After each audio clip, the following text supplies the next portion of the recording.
currently OneOne is basically trying to create a platform for Valorant players, particularly for Malaysia and Singapore region. Hence why this event is currently happening. And uniquely enough, this is going to be a free for all for a lot of our players. So pro players are also able to join into this tournament, as well as new players coming to the mix as well. So could be quite the spice for some of our players in this tournament. Yeah, it's very interesting because we're seeing I think a huge resurgence of our ex-pros that used to compete back in Challengers MYSG compete here today. So I understand there is another tournament happening at the same time. So these players, they're going to be fighting for time. Regardless, this tournament is huge with a 5,500 ringgit prize pool on the line alongside OneOne points as well. This is something that everyone is looking out for. For you guys who don't know as well, OneOne is an in-game top-up platform for players, for games, excuse me, with titles such as Valorant, Honor of Kings, Genshin Impact, to name a few, with much more, many games coming around as well, where users will be buying OneOne credits to be used as digital credit as well. So basically on Valorant, if you want to get Valorant points, you can head on over to the OneOne website, purchase OneOne credits, and redeem yourself some Valorant points in the game itself. And interestingly enough, while we're on the topic, when we talk about OneOne points as well, from our prize pool, Champion's going to be walking with a total of 600 USD alongside with the OneOne currency reward, which is 1,000. By the way, if you're trying to figure out what's the equivalent of 1,000 OneOne points here, it's going to be equivalent to about 5,350 VP points here. Oh, So yeah. that's going to be something great for these guys. Hold as well. up, the new bundle is out. Ooh. So now's the time for you to go check out OneOne because of that as well. So do check them out, guys. 10K, 10.4K OneOne credits, points up for grabs for this tournament as well. But anyways, coming into this tournament, I think why it's so important that we are going to be having this is that we're going to be seeing not only the pros from before, but also the fact of the matter is some hidden gems. And I'm really excited to see if we have some random cracked hidden gems, you know, who are going to be going far, our next Caron per se, or even our next Woot, if you want to talk about it in VC terms. This is where you want to look out for as well. So keep your eyes peeled because you never know who the next Malaysian superstar is going to be. Hidden gems coming alongside, especially since with Paper X's recent win at Toronto as well. A lot of morale is really kicking in for at least some of the players from the both Malaysian and the Singapore region as well at the same time. But I'm particularly happy for a lot, especially for the new players that's coming to this tournament, particularly because they got a chance to play with some of their favorite players or ex-players that's currently in the pros here as well. We do see a couple of them in the playlist. We're not going to tease you guys about this unless their team particularly shows up online. We're not too sure we're going to be able to broadcast their particular team in particular. We have 64 teams for this tournament as well, and they're all, unfortunately, at least to me, each of them will be going through a best of one format all the way up to semi-finals here. So in other words, this doesn't feel like a marathon anymore, but feels more like a sprint. Since each match is gonna matter for a lot of these guys. Yeah, not only is it gonna matter, and I think the most interesting part about it is the format is gonna be I would say showing us a different kind of style where we are gonna be playing it by map. So we're gonna start off with one map, and everyone's gonna be playing the same map. Same map. Yeah, and then so basically, I think in terms of map prep, this is the best for many of the teams as well in terms of short term because you don't have to prep 2, 3, 4 different types of map. You don't have to worry about vetoes as well, whether or not you're gonna have a bad map or a good map. So this is something that I feel like everyone should have equal footing on. Equal footing. That's a very interesting. That's a very interesting term here because let's be honest. Since this is the nature of the competition, and I don't like the nature of these competitions, but there's always going to be someone's going to be winning and someone that's going to be going home. Oh, yeah. But with that being said, the game's running along. Our first match of today here, and it's going to be exceptionally exciting. And this is once more a best of one. It's Nemesis X versus Zenexis. Oh, yep, there we go. Zenexis as well as Nemesis X, and I'm super stoked for both these teams as well. When you look at Zenexis X here, I think for both these teams, I haven't really had the pleasure of being able to see them play on Challengers itself yet. So perhaps this might be the team where we might be seeing those hidden gems I was talking about. Also take into account as well, while we're also not too sure. We're not too sure about this. There are a lot of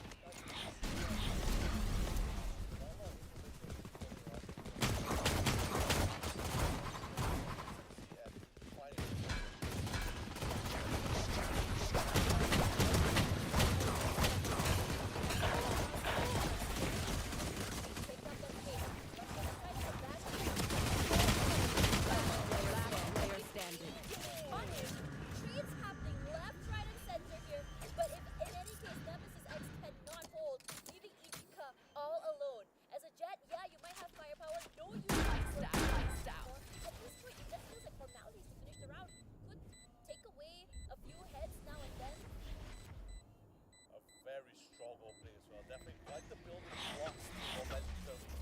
for Zenexis.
Charges.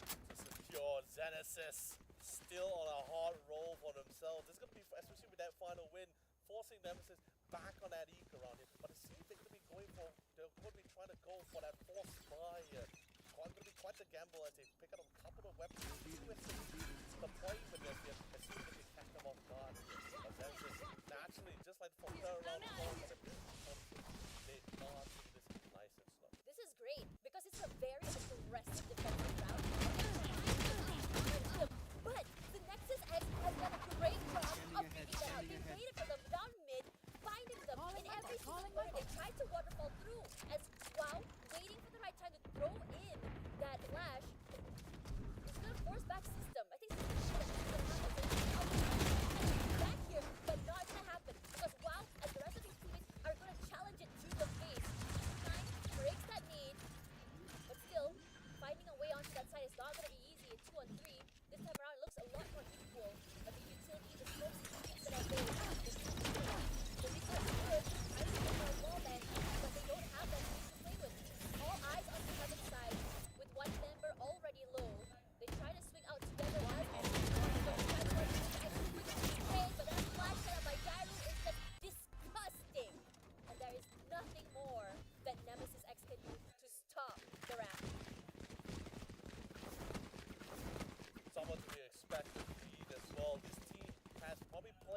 almost more than 1,000 of hours, watched about 100 of hours of Valorant esports as well to totally understand the ramification of performing well in each of these rounds. As you can see, for these past 4 rounds at least, it's literally proliferating throughout the entire match so far.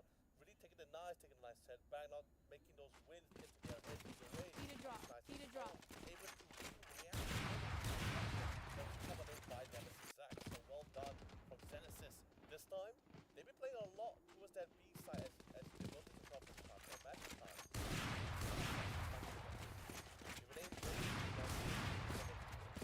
same round playing towards that mid control with that high mid before moving straight to that B side. They can get a couple of picks up from here, that's great. But we really see the same aggressive coming from Nemesis X.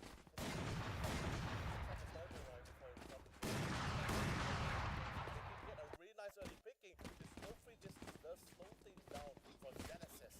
But that's going to be a little bit of a tough call as he does want to come into those gunplay. It's rough because if you think about it, Nemesis X has done a lot. I mean, they tried to play defensively the first 2 rounds. Placing swamp grenade. In the 4th round, that also didn't work. And now what's their answer? They're still gonna try and prioritize that mid-side pressure, which is good. They're playing in toward that mid-side area, which means that rotations from A to B is gonna be quick.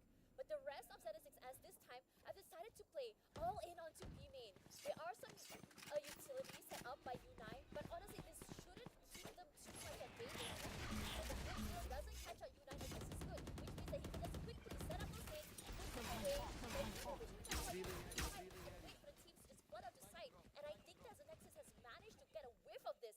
So a rotation through mid is what they're gonna go for. Which is really well done too. They understand, like, no interaction, no aggression coming in. They want to try to force out as many utilities, and they barely use any on their sides as well. So Zenexis still have the favor, and naturally since they have the spike, they have the natural choice on how they want to engage. Looks like they'll be moving in touch. Wow, already on the side here, waiting, but timing might just be the biggest enemy on Valorant. But quickly traded U9, but Centipede's gonna take away 2 pieces off his own. The nades will just quickly clear them from hell, but System and Bash, they're so quick. Finds 2 in return, but the util in hand means that System is not able to find it. Timing is just so off right now. Centipede doing the most!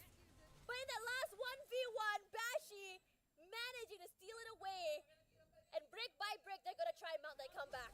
That was absolutely insane coming in from Bashy as well, especially towards the fight towards Flower Garden as well. He's very straight, making use of the pulse coming in from Neon as well, really cutting off their route of escape, or at least for terms of covering when they want to play off the site as well. So really turning into a situation where it became a battle of 2 fronts for their end here. A little bit tough time, however, commendable plays coming in from Centipede, winning out those really crucial gunfights, getting those 3 Ks in that round was absolutely He doubled fantastic. his score in that one round. Yeah. He just doubled his score. Not doubled it, he tripled it. Pretty much, from yes. that just one round. Pretty much. I mean, naturally he's a solo, right? You're going to be the one that's going to be playing the back side more, trying to get those recon darts in. Where did recon go? Nah, it didn't really connect as Yeah. well, unfortunately enough. But hey, that's fine. It happens. Every player has one of those days where it just doesn't connect. But so far, I think he's been doing pretty fine. Sure, triple his score lines, but this is pretty great. But his swing, if Fish can just go for this, I think he should be able to get a decent amount of intel. That's pretty much why you see Gyro right now. Yeah. Have his eye towards that A shot, playing alongside with Wall to go for that double pick here. Just see if one fails to get that trade. They're just slowly making their way and taking up space quickly. They have half of the recon taken out. That recon spots 1 out, which means that they had to move away. Cleared out, or that recon coming in toward short as well gives a lot of ideas. Reaper, beautifully down a swing and a knife to the head. It's what he wants to go for here, and he's not done yet. He's gonna rush forward here. Ichika tries to stop the onslaught of damage. Ichika with the goes for 2. Somehow managing to get away with murder, but they're not done. Ichika with 3. A nice updraft forward here from the off angle for a while. Tries to find 1. He does that. Another 2 more to go. Isolated fight cannot. The swing is just too much for him to deal with. But honestly, if he won that, I would have yelled. Yeah, no, let's be honest. Ichika getting that first shot, totally understandable. He was prepped for it across that set. That was a kill guaranteed. But the second one that came in, going for the casual duel between both jets. It was just a streak. It shouldn't happen. It shouldn't have been allowed. Ichika was supposed to be dead. That kill Yeah, was he really should've dead died. to succeeded with it. Not only did he shut down an ultimate coming from the side for Reaper God, but it really brought back the round for the rest of the teams as well here. But of course, naturally, it's a very close out fight between Nemesis and Zenexis. Now we're starting to see Nemesis really picking things up here. And the scoreline is not too far apart either. Honestly, I am so excited to see this head-to-head between these two Jets because honestly, Reaper God has been phenomenal. Ichika as well, showing, you know, his colors coming into these last few rounds as well. It looks really like the Nexus, Nemesis is starting to get really warm. Right here.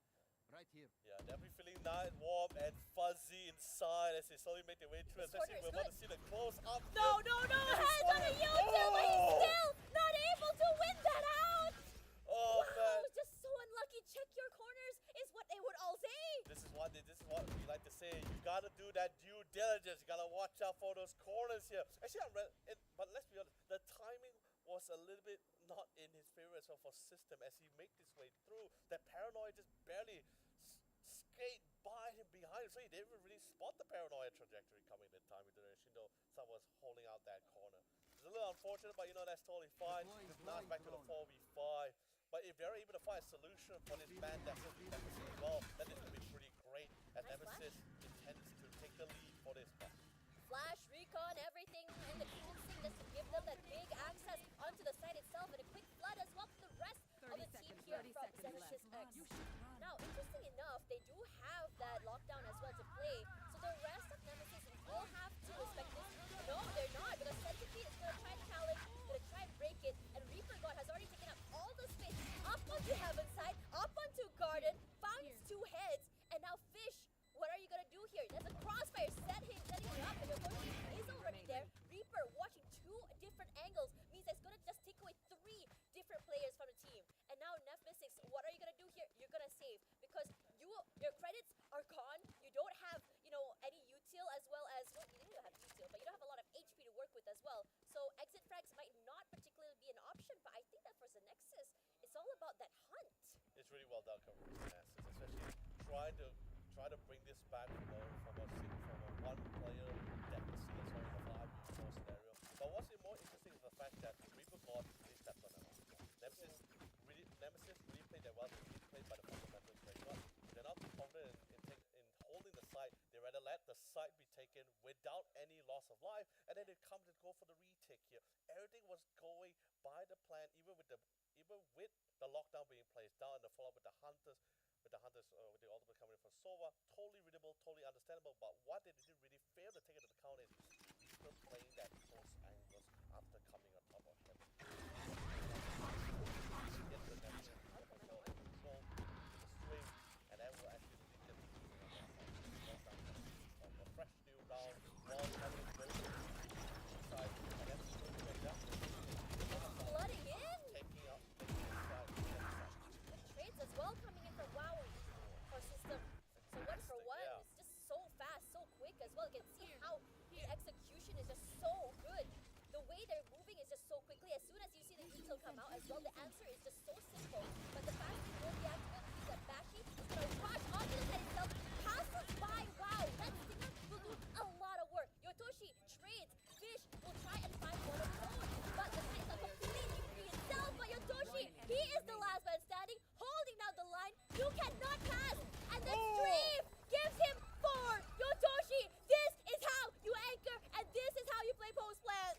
Yeah, man, you gotta keep an eye on those sentinels, on those killjoy players as well. The team that comes in last on the initiative ages as well, they will really start popping out. I think particularly in the center, so I think the particular ages that really popped off are those ages that's like your initiators and sentinels. These are the guys that's really start putting out those kills. Sure, don't get me wrong, duelist, that's great, you can get as many kills as possible, but you're the entry fragger. You're usually the guy that's going to be soaking up a lot of damage, or at least getting as much intel as much as possible. It's a high risk positioning here, so naturally you see initiators naturally finding their moment, finding those angles. Yotoshi! Oh my god! There's a reason why Yotoshi and WoW are playing together here. Yotoshi, WoW should be that line, right? But Yotoshi also now has access to lockdown. Could potentially just completely empty out that B side, but why? It is a 5-on-2. The other 2 players are just B players here. The Sova alone. Fish, what are you doing? Reaper God, you can tell he's so confident. These are wide swings all around. They have an idea where system is. A nice high-low as well from ramp side. You can isolate one time, but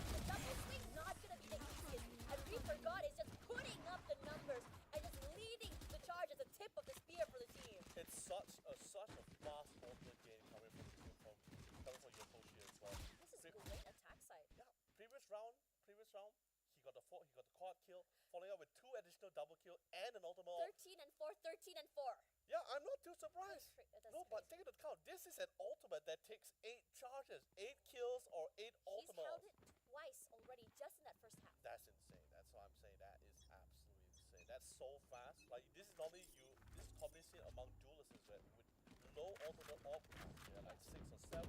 But killjoys and 8, those takes a long time. So you get that fast, absolutely insane. And now to the AW this one. No. So you notice how it's been happening right now because they're giving a lot of of those orbs. That early aggression on was just to feed all that orbs to Yotoshi, and now flooding that side. We forgot a drop up to the head to find U9. Cannot hold on. Bashy flash shot in the face as well. We forgot he's not done yet with the 4K. Man was playing that corner to perfection. His teammates providing a lot of support. The flashes, the recon, as well as the bodies. This is how you supplement your duelist. You know, this is just our first game of the day. But so far, at least from what I can see, this team, Zenexis, is really looking like a team that can really win out the competition. But like I said, still a lot of potential, a lot of monsters like Zenexis still currently in the tournament as well, as they're all going through their top 64 currently as well. But with that being said, 17 kills, that's insane. One man alone. Economy for Nemesis is just completely gone. They can only have like these broken guys right now. You have either rifles with half shields, only system has a full buy. You have a sheriff and a half shield onto U9 as well. It's not going to be the easiest to be able to make an impact. It's also an interesting thing where they bought it out. They really forced it out here because if I'm not mistaken, there's still one more round before the round switch as well here. So that's also a very interesting thing to work out at the same time. But this time they're gonna go for a split, no longer really grouped out as how they've been usually doing it coming from Zenexis. They want to see they want potentially spot if any person is gonna be an aggressive flank towards that A long The side. pings on mid as well. Try to figure things out. They got an A shot. Look at that. I believe the smoke comes in to set up This the is A good. shot. This is good. Ichika trying to go aggressive there, taking space inside of the smokes. So if say someone does decide to push out, they can just go for that white swing, and it's gonna be massive. But Centipede puts his eyes onto that, clears it out, and the answer back from system is so simple: just to smoke, not allow them to come through, and just quick sprays in there. But the Dark Cloud also did allow Ichika to really position himself quite a very cheeky angle here. But not gonna take any time. He did charge with the tailwind, the charge back in safety. Not gonna take any chance of this. Bashley can spot it out. Nice high low. And a beautiful hole. Yeah, Bashy for 2 as well. It's just perfectly set up. They're playing that corner and deciding that it's okay to give away that space. A quick movement recon means he just passes back. But he's not done. He tries to run forward here. Challenges straight to the face. Goes for 1. Bashy. You can finally see that he's finally online. And this force buy round is going to go into fruition for them.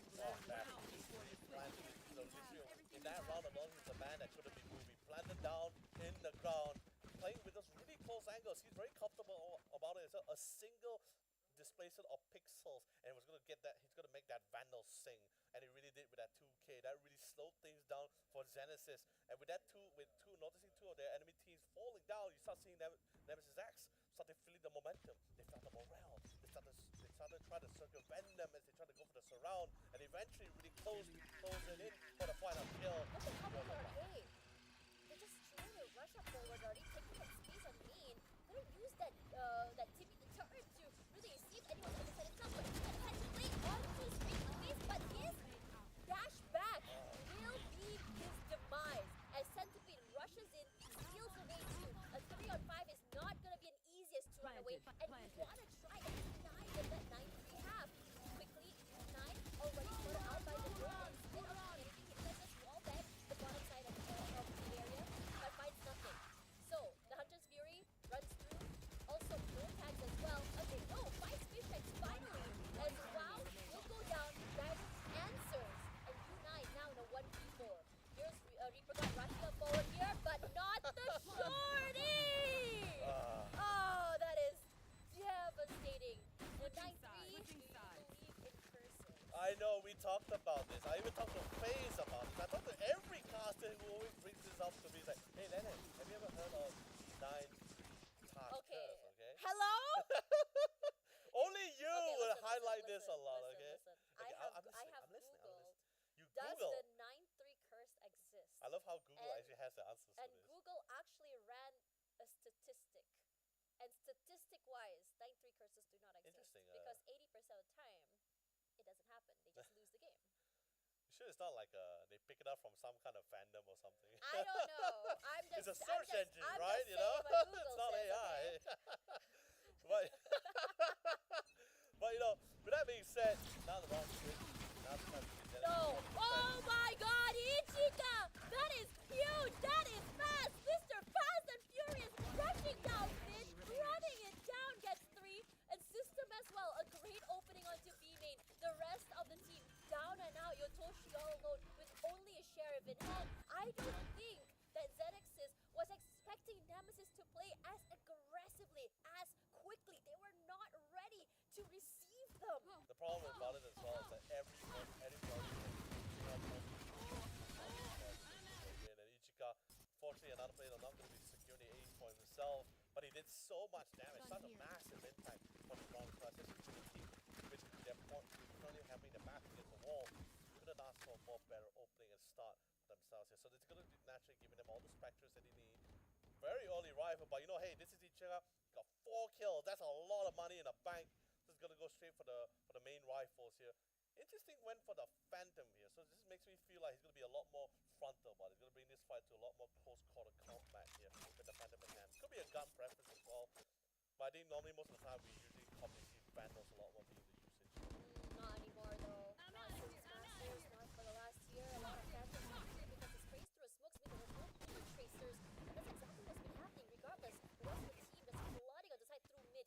There is no resistance. And Nexus, they had gambled A and they are gonna find nothing. The Nemesis getting that B side for completely free. And now the rush forward is here. Centipede's gonna quickly catch B9 off guard, and that's massive. There's one player down in the utility and holes as well. And the rest of Nemesis are going to rally, holding down a big set area here. So the nice hold and the crouch play means that he will find 1 to his name. But Reaper got it well. Quickly delivers 2. But the rest of the team is massive. But he is already dead. System X for 2. Holding up and isolating. You can give Reaper any weapon. And he will deliver. So unfortunate for System as well because he was like, sorry, not System. The last player killed right but he hurt last week. It hopes they can tie, but you know, that's fine. That's 1-1. But Zenexis played that card right because they really understand. They're having a classic loop top, go for trade, have a solid body system. If a person dies, we'll trade it back. We'll keep trading back until a point where we find great success. And do take the count all these matches.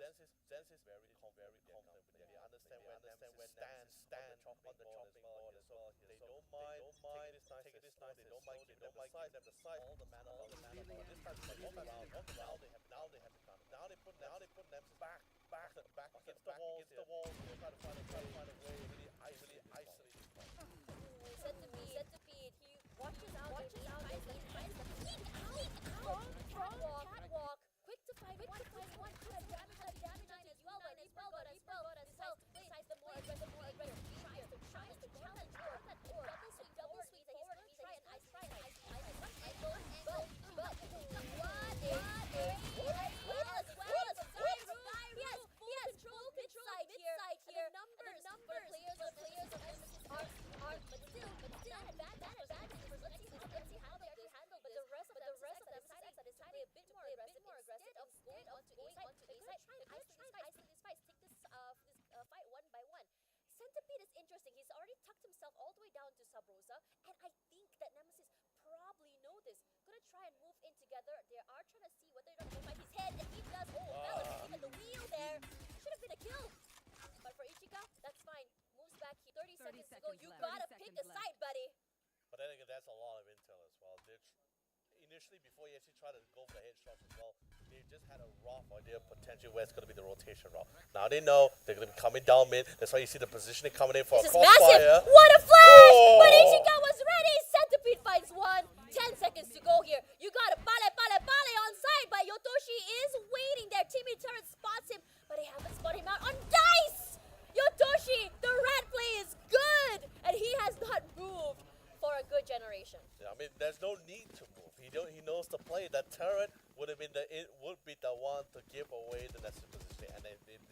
exactly what it was supposed to do.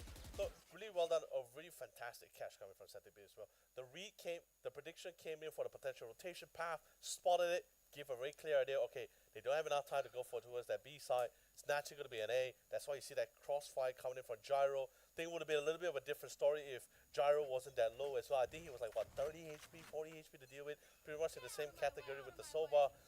But a fantastic kill, a fantastic pickup nonetheless. Just concentrate back and forth. I love the tension.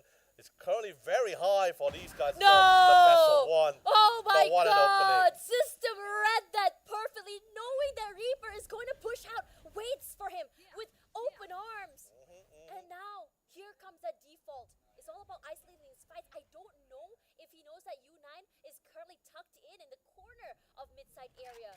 But the rest of the team just waiting to execute onto the side. U9 good for one, but no follow-up to really catch them off guard as well. Centipede isolated and then splashed off as well. Ichiga gonna quickly close the door. Yotoshi gonna try and break it at least, finds nothing.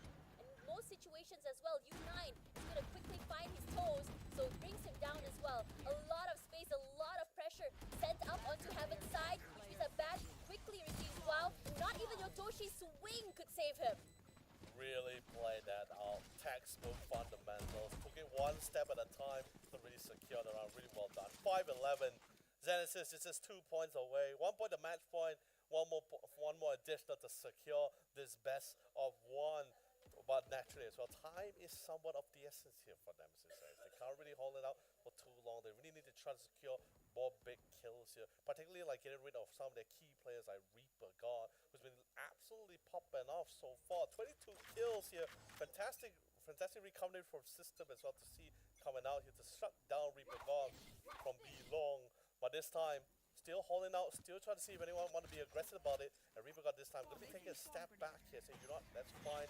They'll get simply picked up once more. Not going to entertain the idea of that kind of challenge here. They're just going to wait it out. It's going to be huge.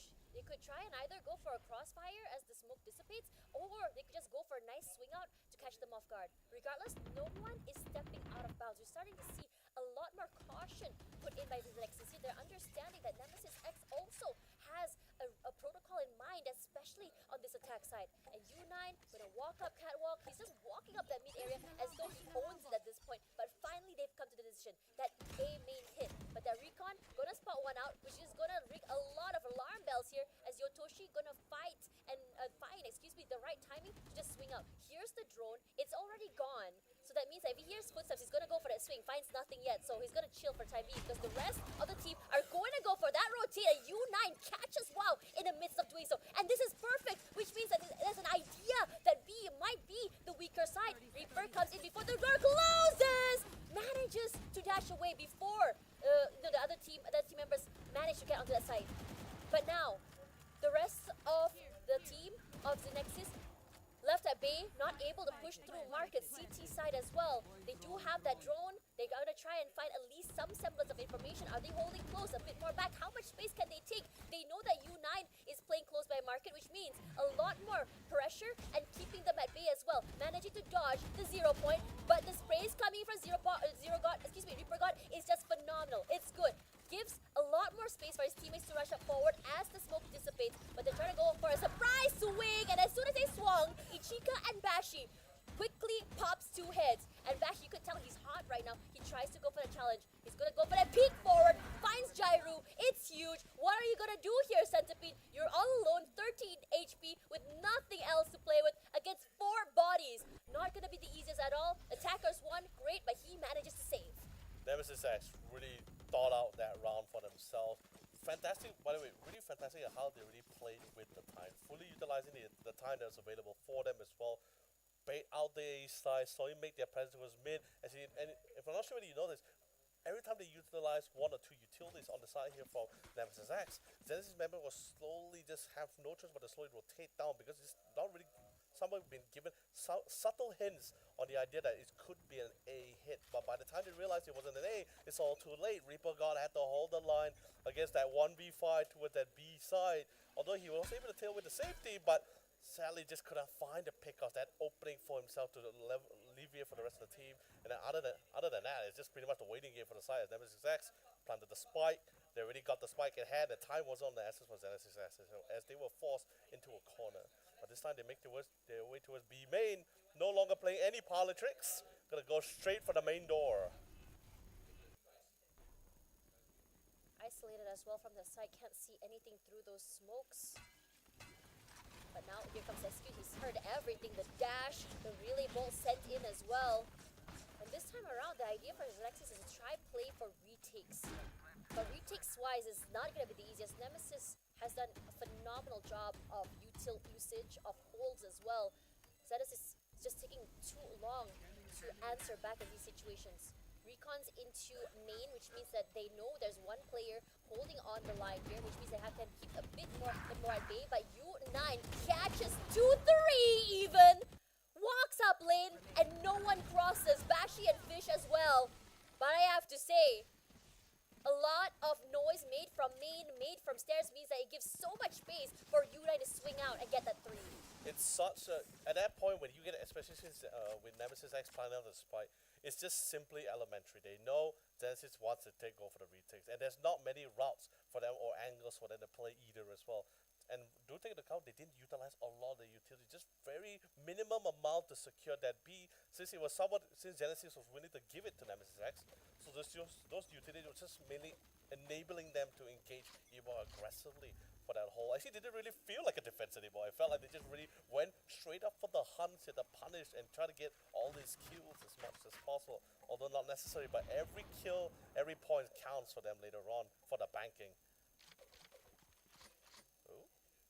Could be huge if Reaper God is able to find something. He's so low right now, and Ichika quickly punishes whatever that Zenexis had dished onto Nemesis in the first half. They just dished right back. That recon that sent to be sent out was great.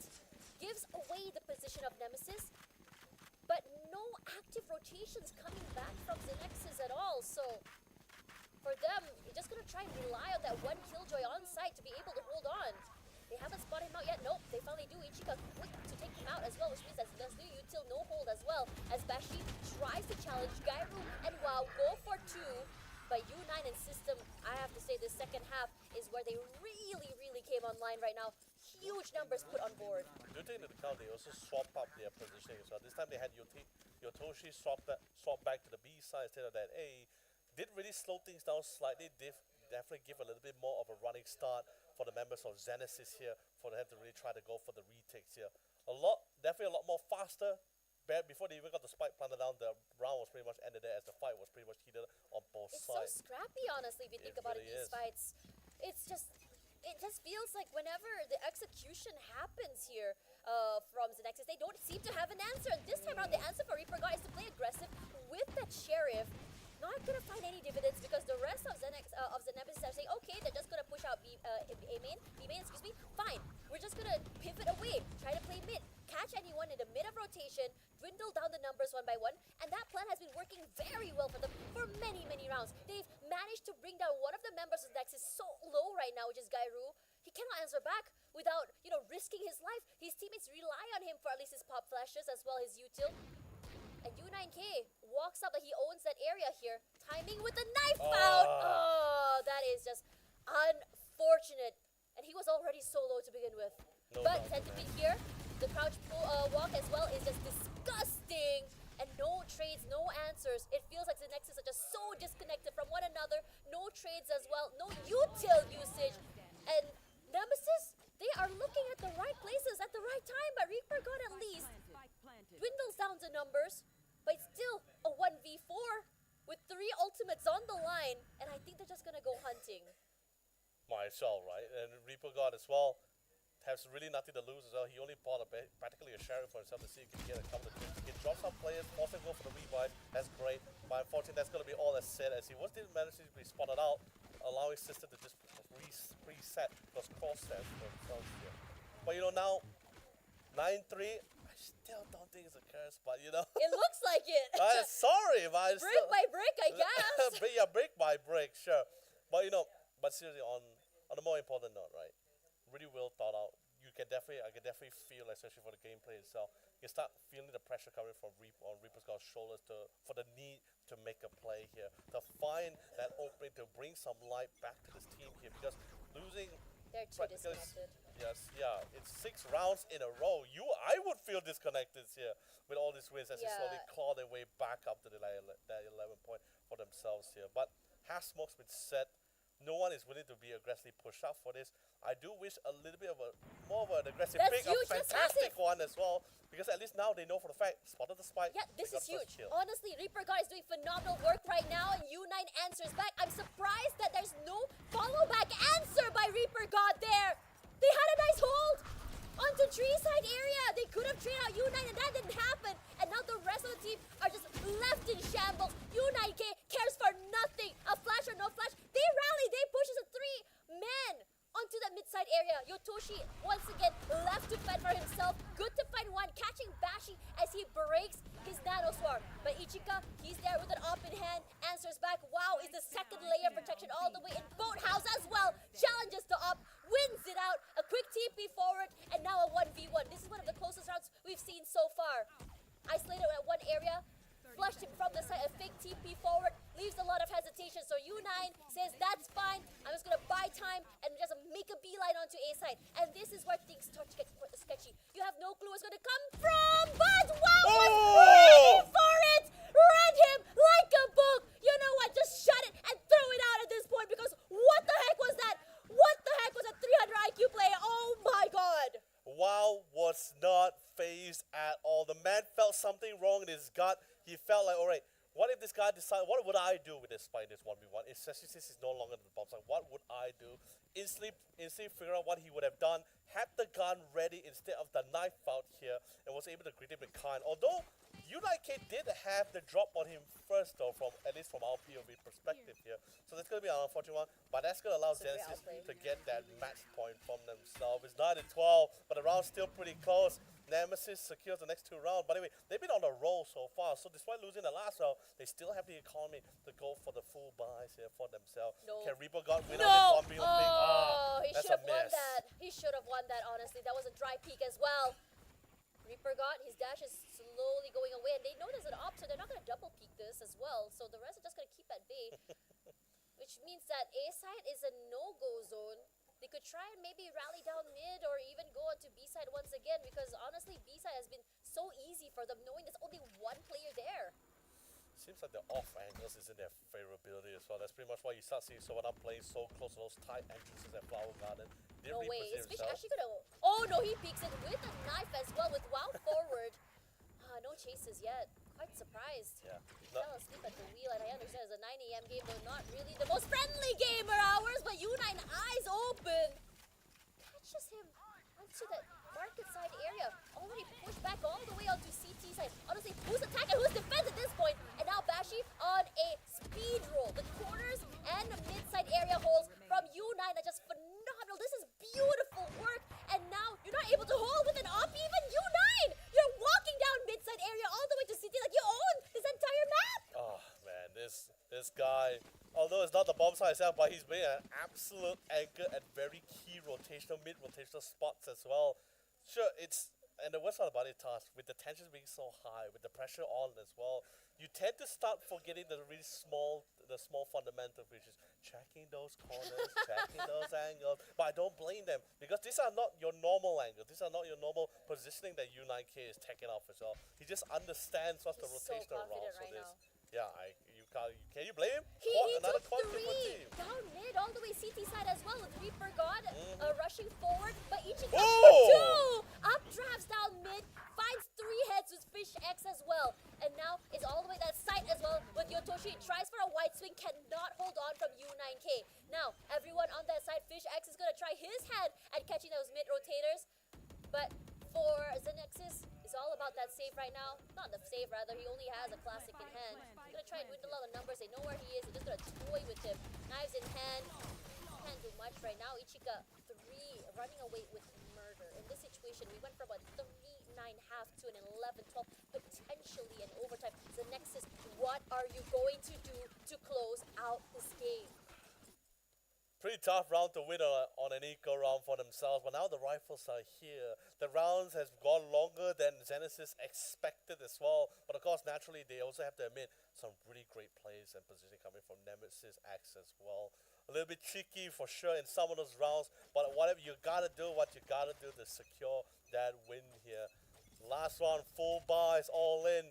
Everything comes to this very one moment of potential, but sadly, system, they saw it, they say, hey man, you do the same thing one or twice too long, hey, we're going to be able to read that prep for you, and system naturally traded things back to secure. What is going on? Yotoshi with a more aggressive stance, find U9, that's a big number hitter, down and out. This could be good, but Zenexis is still down in terms of advantage, in terms of a body as well. They are holding. No one knows exactly where the positions of where Nemesis X is. They only have a semblance of an idea where they were last. And Jairu looks to see whether or not someone is mid, finds nothing. Oh, they can work with their ults. I think Jairu does have that null command. Could be huge to potentially stop the util from just being dumped onto them as well. The recon is back online, which means that the rest of the team trying to figure out whether or not it's A-main. Nah, they're all tucked into the closer corners here, managing to avoid that recon. 50-50 here, when you charge it to the side itself. Centipede could go for maybe a call-out hit that could be huge, honestly. It's an op against a Vandal. If he gets the first hit, that'll be great, of course, naturally Tosh, but no, they already set call. up. The util comes up as well. The util dump is huge. He's already forced off his angle here, and Ichika has full control of that side with Bashi as well. So they're going to be planting default, which means that from main to go for these retakes against this many bodies is not going to be the easiest. Wow sprays through the smokes, not going to connect. The Hunter's Fury does find Jairu, but that's not the one you want to knock down. It's the null command keeping him alive, and he's back online again. And this is huge, which means that numbers are equalized. Wow for 2, huge as well. They found the motivation. Ichika with the shorty in hand, off as well. You don't want to peek him, Ichika. You are doing so much damage, and numbers good for 1. 6 bullets in the bag. Time ticking. And now Centipede rushes forward here, playing a bit of a ring around the Rousey! Oh! And now we've made it to our first overtime of the OneOne Valorant tournament. Still, commendable effort coming from Zenexis for that retake as well. It got so close down to the wire to that final 2v2. I guess you could say 1v1 in this case. But with that being said, our first match of the day also ended up being our first overtime of the day as well here. It's been an absolute blast this round so far, back and forth here. But this time is a little bit different. This time is Nemesis' turn to be back on the defender's role, and Zenexis is going to be on the offensive side here.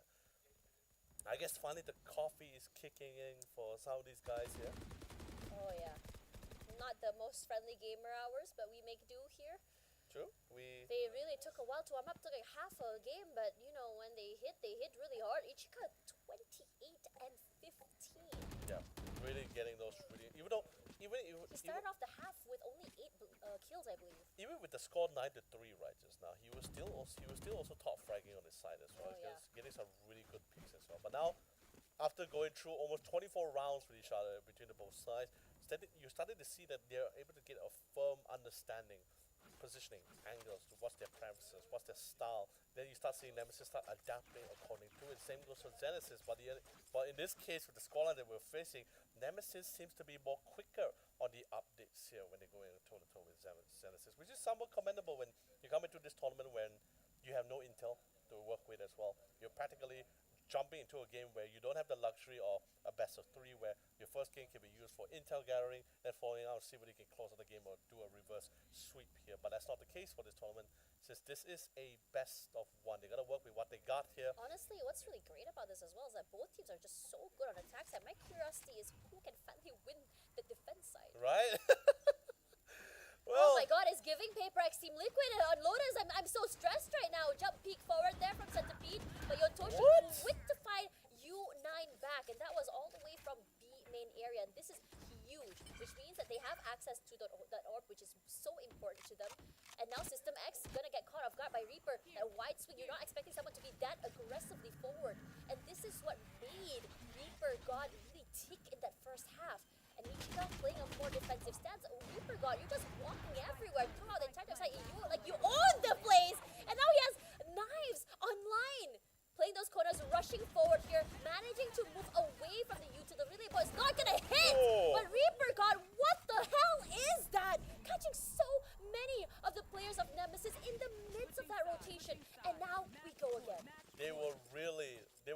acting like hitless chicken around, especially once Reaper really got that second picked off as well. When Yotoshi got the first one on B, they had a firm idea, alright, maybe it's going to be that B side. Some of them was someone making the rotation. System, on the other hand, was trying to see if he can flank from the back lines here, but encountering Reaper instead. And now suddenly out of the blue, Nemesis is going all crazy on the comms. Alarms is ringing in their head.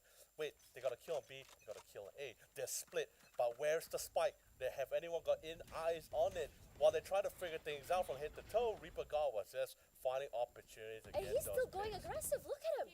Going down mid as well is smoked out to see if anyone is going to rush up forward here. They have Gairu in I would say, another layer of defense. They're going to play a bit more close. Oh no, Gairu has already been spotted. So Ichika and Bashix are going to quickly take advantage of the situation. They were not taking into account the timing of the smoke and how long it's going to last. The timing was just so off right now, which means that mid-side area completely in their control. Regardless, WoW is here. A nice angle held. But for Nemesis, they're so aware and don't want to overstep because U9 already been reconned out, and as his teammate hasn't, he can try and play the bait. 3 members to hold 2 separate bomb sites, or at least 3 different locations, mid, A, and B here. No vision on the spike at all, by the way. Here. So, but it looks like they're going to be making their solid intention towards the A side shortly. Already knew that their Those presence angles. onto tree, so quickly smokes that out as well. The recon ball does get destroyed, so he's just going to try and spray through the smokes, and it will be hitting Ichika. Unlucky situation for him to get tagged out from that, but it doesn't stop his teammates from rushing into the area as well. They have control of tree side, they have control of potentially heaven side as well. The timing is good, and it is! Quick reposition as well. U9 moves toward garden side. And Bashi, this could be massive, gonna be a perfect backstab toward Yotoshi as well, and it is. Leaving WoW all alone here, relay bolt and hit. He has to try and do something, cannot. I have to say, these two teams, in terms of attack side, in terms of taking up that space, denying and catching them in mid-rotation has been good. Both teams seem to have the same style of play in mind. We're going back to the drawing board once more as well. Everything back to square one.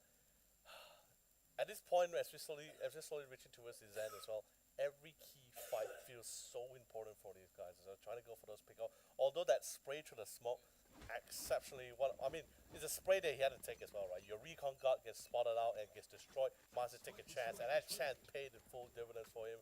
Really well done. But I think also, at the same time, the respective trade that's happening between the both teams also has been quite phenomenal too. Really slow things down for both sides. Of course, naturally, favoring the attacking side a lot more since they still have the spike in hand. They still have the terms to control for themselves here. But look at this time. Repositioning the Killjoys this time. Having U9K to play on his A side here. Putting all the nanos, all the alarm bars, turrets as well, all preset at the entrance to make this entry hurt. Made yet by Zenexis. They just try to see whether or not they can pull out any peaks from mid-side just to get them a bit more curious, but this time around a lot more passive style play coming from Nemesis as well. Look at the amount of utility set up in front of A. U9K needs to survive, and it's not going to be the easiest. And he's managed to avoid every single util dump possible here. They haven't spotted out. They still think he's somewhere onto dice, but Gairu had an inkling of where he could be. Just sprays him out from that corner system and somehow managing to run away with 2. But Reaper God from hell is going to be the devil that just spots him out here. Ichika all the way down CT side there, so that means that his teammate is not going to be able to catch him in doing so as well. But System X hasn't been moved. The spike hasn't been planted. It's all the way down in that corner. It's hard to try and challenge this guy with only 13 seconds to go here, and he's going to have to go for this 1v1. And Yotoshi, I don't know if he can win this. He has a spike as well. As soon as he plants, they're just going to TP forward and kill him, I think. He's all the way down in a very vulnerable position! And this site, anchored to perfection by System, and honestly, disgusting play and shots coming from him. I can't believe actually System got away with a lot of things, especially from him. He was out in the open. Yes, out in the open, got shot first. They couldn't get the headshot they were looking for with the Vandal in hand. So that just allows it to just go on an absolutely mad tear, completely overriding the entire story. And finally, with that amazing round, Nemesis X finally is taking their lead for the first time as this round has finally started for themselves. 30. Ichika dropped 29. You can see the numbers put up here by the duelists, both of them as well. But honestly, both teams on defense side look very disconnected. They have a game plan in mind for attack, but my question is, what are you going to be doing for your defense here? And wow, from that corner, they didn't check it. Finds Bashi, U9 finds Centipede here, but they still not having that full control of the side because WoW has repositioned himself onto tree side, heaven side as well. They can wait for the smokes to dissipate here and just go for a mad push, but that off angle from System X might just be his death. He's rendered only 2 HP left, moves away, plays a more passive position, but the wall bang coming from Reaper God is good. Another flash sent out, no follow-ups from the team, but Reaper God goes for a reposition! Yotoshi and Jairu gives one each here, and just like that, what are you gonna do from heaven side here? Isolated fights, you can't do that when everyone is going for a nice 1-2 punch toward you! And Nemesis X are going to go for that diffuse. No, it's Zenexis, excuse me. So 14-14, we go again. Are we casting Tug of War? I thought we're casting Valorant here, but you know, we're going back and forth We with have this. 6 best of ones, man. I don't know if I'm gonna get to the day if this game is all like this every time, man. This is crazy. We're currently 28 matches in 32 here. bomb from Reaper God and 30 from Ichika. What the helly? Actually, if you think about it as well, 28 matches, 2 more matches to go, and it would have been practically recasted 2 best of ones. Oh, already. for real. But you know, with that being said, we're all in for the thrill for the morning. What a way to start off our tournament as well. Really excited, all the fun. Oh, okay, that Oh, one way the a one way bit too didn't work. far out, so Yeah. it didn't work out. But this could work so well for in Zenexis' favor, honestly, because they can use the smokes, just play hide around, just really use it for the swing, but smokes will dissipate. I think WoW knows there's someone close, so he's gonna try and send out that paranoia. The timing is just so terrible, but somehow WoW manages to band-aid the situation for 2 here. System X a bit too reckless swinging out like that, and Dry and Reaper God already upside heaven side. Managed to put in a lot of damage as well, but the bleeding has stemmed for the time being by U9. Gonna try for these isolated fights. Insane. No clue where to look. The recon is messed up as well. So a lot of these members are just gonna push back. Catches Yotoshi throwing out the util. 1v1 somehow from U9, dwindling down the numbers here. Rendered so low. Wow, he's gonna try and be the hero to stem the bleeding. The timing is good. He's noted his position as well. Here's the drop. Finds the timing. Repositions all the way to the corner. But the hold is just too good from WoW. And U9 cannot do more than that. Wow, you are playing a very dangerous game, man. 100 HP, 100 HP. We're talking about a guy who only has 30 to 40 HP. Could have just played with the clock, played with the time, but the man decided to challenge him head on. Almost could have went sideways. Value really almost has a chance it could have went sideways. But with that being said, Zenexis takes back the point, takes back the lead. Now I believe it's match point, yes. 14-15, yes. The coloring to the I couldn't see the scoreline, just the coloring. But 14-15 is match point once more. Fish making their way through the out zone. Good check this time, because after experiencing a few competition on this A side as well, too many times they've been caught off in this 2v2 trade. Oh, Reaper God. Reaper God. That's a strong opening as well. A very solid one as well. This is good because he's gonna try go for a double dip, but I don't think No that smoke as well, by the Nemesis way. is gonna try and Except for the challenge this clouds. once again as well. Oh, his position is good as well. He's already gonna put his head up. Oh my God, dangerous game. Why is he triple dipping like that? And somehow he's managed to get away with murder. And the one to pay for his sins is gonna be Gairu down mid from market as well. So unfortunately, you lose your initiator, but that's fine. You still got your smokers. As long as you don't let anyone really free entry to the side. The beauty about the Killjoy as well can just be the sole lanker while the rest of the team just prioritize in other areas of the map here. But this is going to be hard for Nemesis without the Dark Cloud, without the smoke setup. So they're going to be walking in here in hopes that they don't get spotted or punished for any aggression. They can attempt for it. Yeah, they might have an idea that the op is here. That's why the hesitation is there. The last scene It's where painful. he is. But Ichika gonna try and challenge this smoke side area.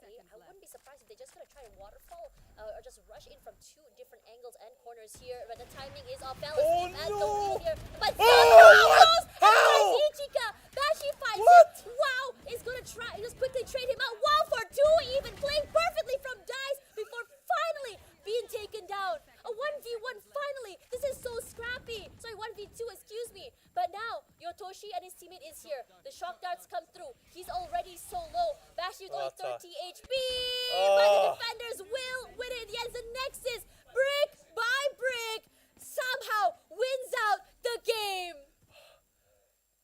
I'm gonna say one thing. I can't believe Reaper got away from that situation. No way. He missed the upshot. He got caught out right in the opening He with his dashes pants onto down. site. And still got the pick off. I can't. That's What? insane. What? I cannot believe This we are in this era. this game has been a roller coaster of emotions here. A lot of shots that shouldn't happen is happening. Yeah. A lot of shots that should be landing is not landing. Oh, And a lot of things that should be punished for is not getting punished. I have to say, I think both teams had great attacker sides, but ultimately went down to who would be able to perfect the defensive side, and it was Zenexis that was able to do so as well. I feel like it was insane. The duelists were just putting up so many numbers, but I have to say, in both teams as well, I had my eyes onto Yotoshi and U9. They are killjoys who are so great and not only take up space, but the hold they had onto mid, catching players mid-rotation is just disgusting. Both teams were in their own hits with the same style of play. It's just a matter of who can outplay who. Yeah, I mean, they will always been the agent itself, not just the player. Like the agent itself plays such a pivotal role on the map of Ascent as well when it comes to holding down sites here. It gives out so many. It gives us such an opening. Gives a lot of space for a lot of the Master members to really play around. Sure, it gets really dicey when it really comes to those 1v4s, but hey, still pretty crazy. Yeah, but anyway, guys, that was an insane first round here with an OT. After this, we're gonna have another match with some ex-players from MYSG. You wanna know who? Well, stay tuned because we'll be right back. This is the OneOne Valorant Tournament 2025.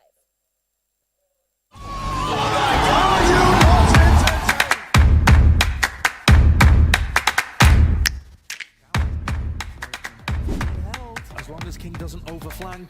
Oh my goodness, no way! And that's just a game.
Goodness away!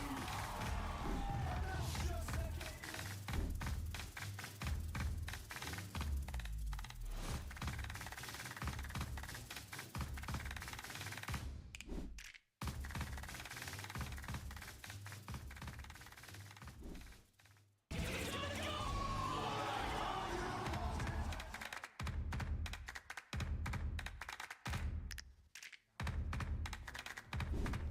As long as King doesn't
welcome back, everyone. We apologize for the delay, but we are still going on to our second match of the day, and it's going to be against Patel and Friends. And before that, guys, big thanks to OneOne, our sponsor for this tournament, for bringing us one of the best third-party tournaments we've seen to this date for Malaysia and Singapore. So big thanks for that. But anyways, I'm Tashmani alongside, Yola Lee. Sorry, I'm so used to casting with You can call me Leonard and Leo too, man. I'm sorry. And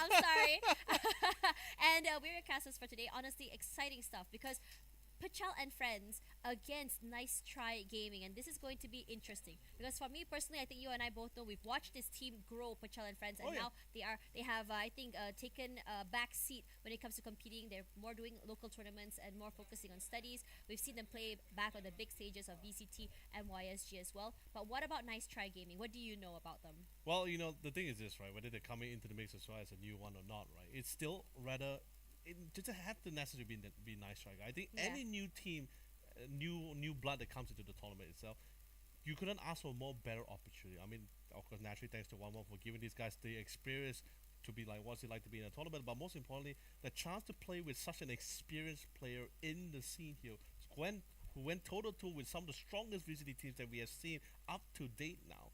The opportunity to experience this as they go head on with each other, there's so much to learn here for themselves, whether it's for their own self-improvement, for their own self-benefits, or maybe for more future careers into the Valorant scene. This is still going to be really great for them here. Right. For you guys who don't know, Patel and Friends is consisting of Toggle, who used to be in Team Path, and Toda, Mickey from Blitz Esports Team Circus, alongside Aren and Patel as well, who are from the same team. So a lot of history coming into this team here, in particular for Patel and Friends, which is why I have a lot of hype for this particular team. Now, my question is, what NTG, whether or not they can go toe-to-toe, right? You have a very, very veteran, experienced team here who is currently also competing in Breakpoint. True. At the same time, playing this tournament as well. It's going to be a lot of pressure, I feel, because you're rushing two tournaments at the same time. The pressure is real here, especially since there's a lot more on the line for Breakpoint, I feel. With VCT on the line for this tournament, I think it's a more of like, you fight for the glory, for the battle, and of course the OneOne credits, obviously. Yep, and my question is, how are they going to be handling the stamina, moving forward as well? Stamina, endurance, that kind of thing. But at the same time, this is the kind of things that, especially when you're making your way into the esport as an esports player, professional player career, endurance is definitely going to be something that they really need to try to keep in mind. Right? I think this is pretty much why you see like other teams, or at least other team managers in more respectable organization in other game titles, tend to put their team members through a certain exercise route for themselves here. Yeah. Coming into this one as well, okay, so, I think for me personally, I'm super excited. I've been going into some of these players' streams, especially Toggle, he still got it. Despite, he did announce retirement. He did announce retirement, but I don't think he's retiring. He's still playing right now. And I'm super excited to see he was one of the best duelists we've seen in Malaysia, especially during his stint on Team Path, as well as Toda as well. But the opening here is going to be from NTG, dropping down 2 members already for Patel and Friends. And now everything is just falling apart. Mickey gets one. Wow, it's just absolutely catching them off guard here as they really make their way in. 1v4, a little bit of a tight angle, but Sally, as he slowly makes his way in, Mickey already sought it out as he was waiting patiently for any potential mid-rotation coming in. We'll catch him out, get the knock, the 1v3, it's a pistol round in. There could be that chance, but Sally, the utility player, with the follow-up as well, coming from Ace, will somewhat seal the deal. A very strong start coming from Patel and Friends, only dropping 2 members here. So the economy build up coming for these guys here seems absolutely well. Since they're only attacking too, got the Spike Planet, that's a lot of economy. Not surprised if we start seeing rifles being picked up for a couple of these guys. Yeah, we saw already coming in. That Guardian is going to be putting a lot of pressure onto these teams as well. Regardless, my curiosity is going to be picked here on what exactly the counterplay is for this team. I think we saw a similar, trajectory earlier, right, for the defense side. Really grouped up here, but I think it's understandable, right? Patel and Friends all pissed around. They know for the fact that this is going to be a round it's going to be an equal round for themselves here. So why is it just power bodies and to try to get better trades and better upgrades in weaponry? Here we go, a nice flash forward. Means that North Swordsman's able to find Ace. Good job, but EG answers back and so does Kai. It's just a waterfall of pain and damage as well. With only 2 members left from the side of Patel and Friends. Both, one relatively healthy and one solo. Mickey could potentially steal away ahead here. He's looking at the right corners, but the guns are just not too great as well. Ovin Hall running for his life with only 6 HP in hand. It's just formalities at this point, if you ask me. He's just gonna go down the spike or potentially get sniped out here. Don't want to give away an alt orb. Steals away one with the classic. Huge. Another alt orb to his name. Gonna try to keep himself alive at this point. Not gonna be able to do so. Ooh, that's gonna be the one for them here. NTG building up on this advantage that they somewhat have for themselves after getting that round number 1, round 3. Now here's the real challenge. All the rifles are coming in. Patel and Friends should have the economy to bring all the rifles into the mix as well, and they will go toe-to-toe with it. NTG, they have success in the pistol round, they have success in the second one, but now when all cards are on the table, can they bring a second success to keep them going into this round for themselves here? But by the way, just want to really talk real quick about what for the last of the interaction, right? They had a really good entry flash in, everything was all really playing the same, but that is for the team as well as they make their way in, because they were all lining up perfectly for all those SMG to go for an absolute tear. Going for a mid-side area here, but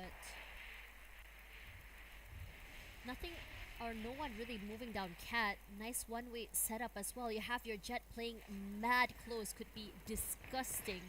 Here comes at 0 point. Where does it land? Not too sure. And now Toggle and the rest of the team here has managed to keep the rest at bay. So the amount of presence made by Patel and Friends will kind of push NTG to find a different way onto the site. Shots in hand. Could be huge here. Quick check forward here. Toggle. I think he's noted the positioning. You had the paranoia set up as well, but I don't think he's been seen! The jump shot forward, but nothing caught, nothing found. Mickey for 2. Quickly trading out his teammate that has fallen. As Mickey puts his eyes onto the area of tree as well. A paranoia means that the rest of the teams are kept at bay. Puchal here going to get caught off guard. No, he was very much ready for that mid-side push here and just sprays through those smokes, and that's exactly why you want to be playing with the Phantom in these situations. But XL will go on the side. North Swordsman making sure, being the last point of defense here, which means that CJ all alone, what are you going to do? It's not going to be the easiest as well, as Puchal and Friends look to try and swing the favor back into their hands. That rifle run was huge, keeping 4. Now you can see the experience really coming in for Patel and Friends. The rifles in hand, they got the angles. Although Toga, unfortunately, even with the judge in hand, the only thing he received from Axel was the death sentence here for himself towards a shot. Couldn't really make it sing as he had planned in his head. But other than that, despite losing Toggle, 4 members of Patel and Friends still stand tall. Rally didn't really drop and didn't really lose any more teammates as well. So economy looking as they slowly build back the economy for themselves. But other than that, NTG still in the lead by 1 point. Oh, that is massive. I'm not too sure how Patel got away with that. Not anymore though. But Tonka and Ovine Hall over on the other ends are going to be able to run away with their own frags at for the time being. The other members kept at bay here. NTG, this is the question mark moment. You win pistol, you win the second round. As soon as the rifle round hits here, it seems like Patel and Friends already have an idea on how exactly the execution goes for NTG. Such a forced entry as well. Didn't extend and just couldn't really find the lines of sight to really try to get those trade back to find some form of success. Once again, slowed down, losing members at the same time. They do have the spike, but the arrows are being cut off here. Here's Toggle. Oh man, he's taking up so much space down mid, and now they are crunched. The high-low will mean that he gets completely obliterated. And their presence has been noted here. The rest of Patel and Friends, they're deciding to go a bit more of a 2-1 formation, leaving 1 onto A if they do decide to pivot. The footsteps noted here. Mickey could become the guy that changes the tides. Go for 1. Maybe isolated fights will be something he can do. This guy is impactful when it comes to this 1vx situations. He's going to find 1 here. Space, unfortunately, not being able to connect, and he falls. Axel is very much waiting for it. And now the timing, the plans happen. Ovin Hall smoked off 1 corner here. Tries to play a nice cross angle with his teammates here. That point 0 is going to give away the position of everyone inside Pal. He's going to drop. He's going to swing. It's good for Axel. Traded out by Kai. And now we're on a 1v1. The positions noted. Open Hall, a fake TP as well. And he's going to rush forward. And his greediness, his rushingness. What's the word for that? Aggressiveness. His impatience will be punished. I finally found it. That is true. But then again, at the same time, really good call from Kai as well, right? Baiting up with the Shrouded Stab. But instead of playing at the back of Generators, he pushes him forward here, already anticipating that he might actually be focusing his crosshair at the back of Generators rather than being close at that really tight swing here. So Kai able to greet over the Hall in Kai. Although it was a really hard retake, right? Because think about it as well, right? There's two areas they needed to cover. They needed to clear out Hell, then after that leads to Generator. You had a two-man squad. Overhaul, interesting enough, wasn't enough to really get the pick up a trade. Honestly, Patel has been punished twice already for rushing into B main here all alone. He spotted 2 earlier, and now he spotted 3, and immediately his head pops. But they're the defenders, right? They are the defenders here, and it's no problem like that. It's just more of like, you know, it's a high-risk play that you're not particularly going to win, especially on these eco rounds. But again, it is that eco. You want to try and play aggressive. You want to try and get away with murder, shoot away 3 heads or so. But sheriffs are not cheap at the very least. And now neural theft is online, which means that positioning for the rest of Patel and Friends will be noted. Toggle eating up a lot of damage, just being inside of market area as well. And North Swordsman steals away 1 hit, but he's not going to get away with another, as the other members of NTG are going for a very sporadic and very aggressive push from many different angles. And it's hard because with only sheriffs in hand, you gotta be precise. Really take their time to really make their way in as well. 1v4 is a really tall order to last, especially with Toggle. But this is Toggle. 44 hit speed though. I want to see Toggle. Come on, Wonder Boy. Show us what you're made of. You got a gun in hand, but the sprays are a bit much. I'm sorry, I had expectations. I had expectations. I don't blame you. This is Toggle we're talking about. But then again, you know, he's only one man in a very tight corner. Can be considered a blender or a kill zone, as you have 3-player crossfire on opponent with rifle. By the way, rifles in hand. Yeah, honestly, it's a tough way to get out to. Tough situation. It's rough because you have Patel that wants to go aggressive onto B main. Whether it's he got away in the rifle round that's just traded out quickly from his teammates, and now this time around with the sheriff round. It was a good attempt. It was a good attempt, but with so many people waiting on the other end, and also the lack of information means that it's a very risky play.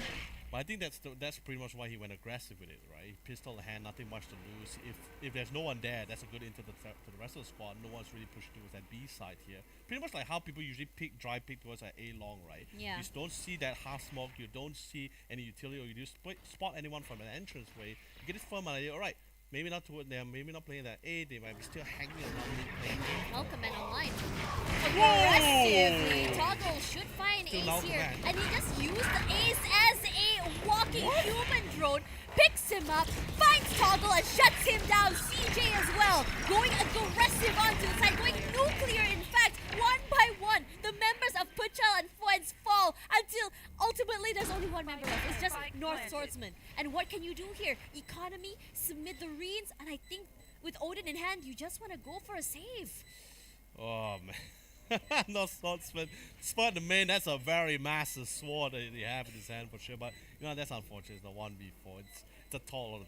Like you said, it's also particularly a very expensive weapon. So going for the save, that's still totally fine. Bring it to the next one, see you get that better luck next time here. But still, other than that, NTG really winning out these really crucial 1v1s here. These angles, they're really finding those answers for themselves. They really make their way into the side. It's really making Patel and Friends have a really tough time to make really good calls with the remaining members they have.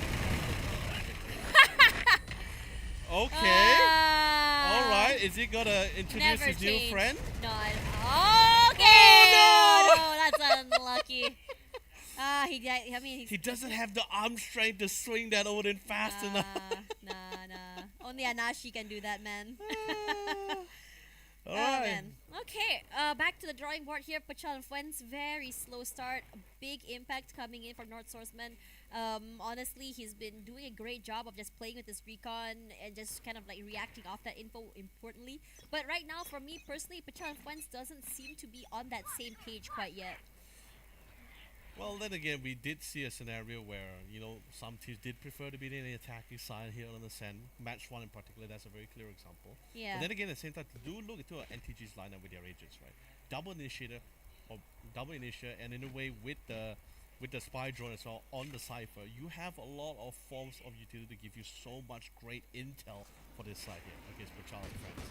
Which is still very aggressive. This time around is playing with TB the turret instead, which is good. Which means that information gathered, he doesn't have to over-aggress. So he can just retreat back onto the side itself, calling over the rotation from North Swordsman onto CT side. Shock darts used as well, but the other teammates with that flash, it means that it's an immediate shot onto the side itself. Patel finds one, and so does Mickey. But XL doing huge to punish both his teammates as well! That took a way too long to kill, honestly, that 1v1. Very scrappy. We're seeing fights happening all around that map, and this retake is gonna be a pain for Toggleadoo. And he immediately spots out the trip, and he's like, okay, I guess not B main, guess it's gonna be market, I suppose.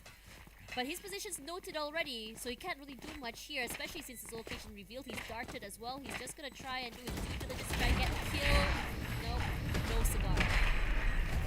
I mean, that's one of the few beauties of having Jet in your lineup. With your ultimate, with a high execution ultimate, as long as you're getting frags, you get a high execution ability, especially when you're on an eco round, you can still have one to utilize a really great power spike, one could say, especially when you go into the round. But sadly, didn't really pop up as well as he hoped for. And overall, that fight, if he actually wanted the fight towards that A long there, he could have really brought it back to the then the dynamic of the game would have greatly shifted and we wouldn't have that kind of result. But you know, that's all in the past. Let's quickly focus on the present.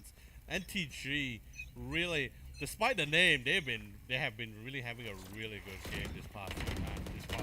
This is aggressive. They've put so much damage onto Ace as well, but he didn't realize CJ has pushed them so the way far forward. I have a nice meat grinder in play, and Toggle still, despite his efforts, have not been able to find those shots that he really needs with the op.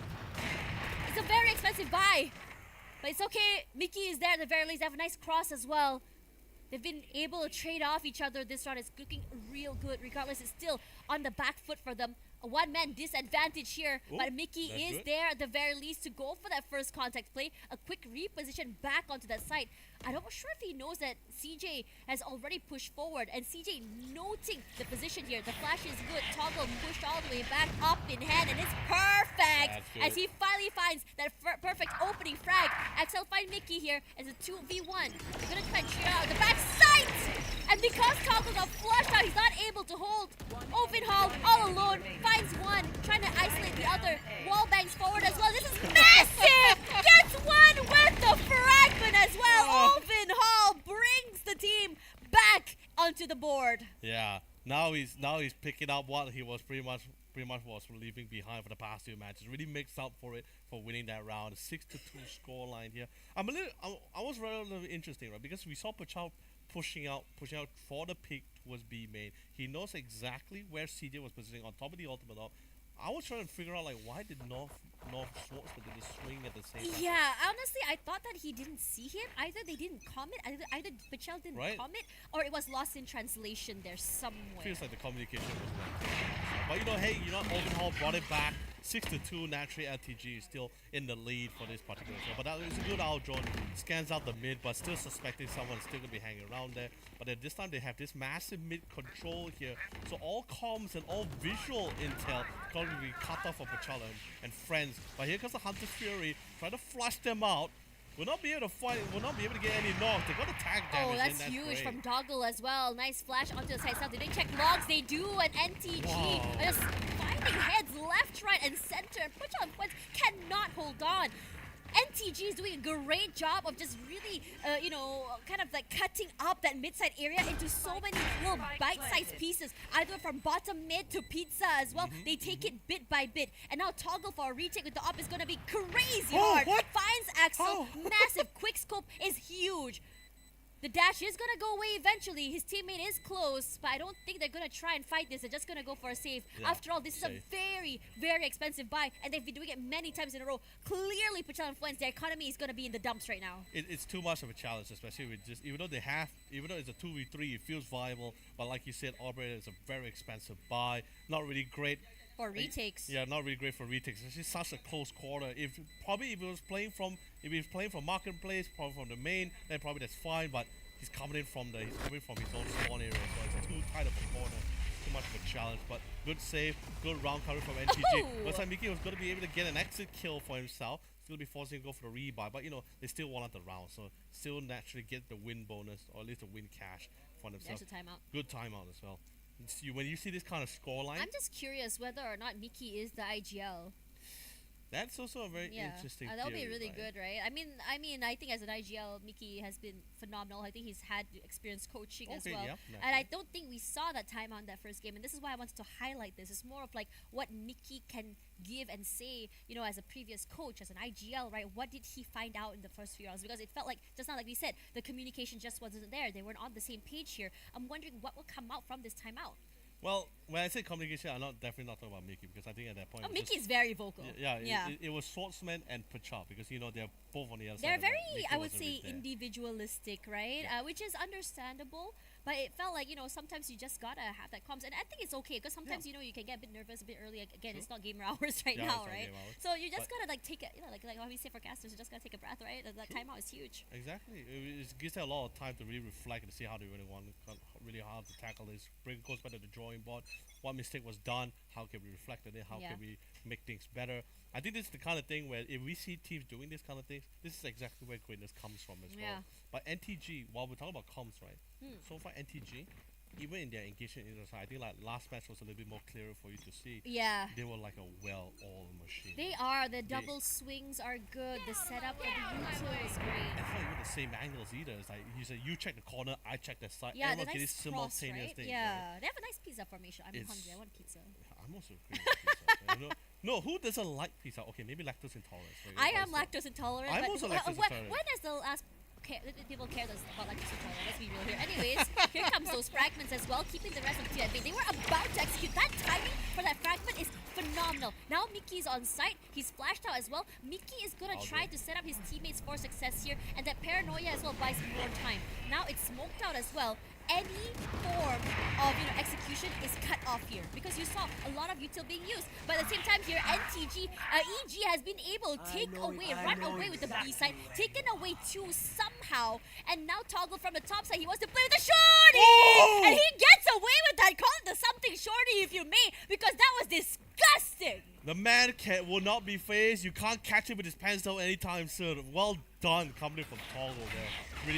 Really ending the reign of SG here. But the damage been done. They're coming in. They really slowed things down. And now NTG, 28 seconds left on the clock. Now they need to do this massive re-rotation back towards his A, already understanding they might go to that B. Mickey's waiting here over onto Jen as well. They have the 0 point. I don't think he's been seen quite yet, but they just walk up, shoot people in the face. This is insane aggression and confidence coming through. Toggle once again left in a 1v3 with an op in hand. What are you gonna do for this retake here? He's already rendered so low, and op as well is a very expensive buy, but he's still going to try here. But this angle played by NTG is just phenomenal. Ace finds him in the end. And I have to say, as for NTG, every single round, we're seeing lots of impact from every single player here. It's not just about kill impact. I'm talking about how the util is. Kai has 7 assists right now, setting up his teammates, either Ace or CJ, for perfect success. EG, his timing for the lurks has been huge.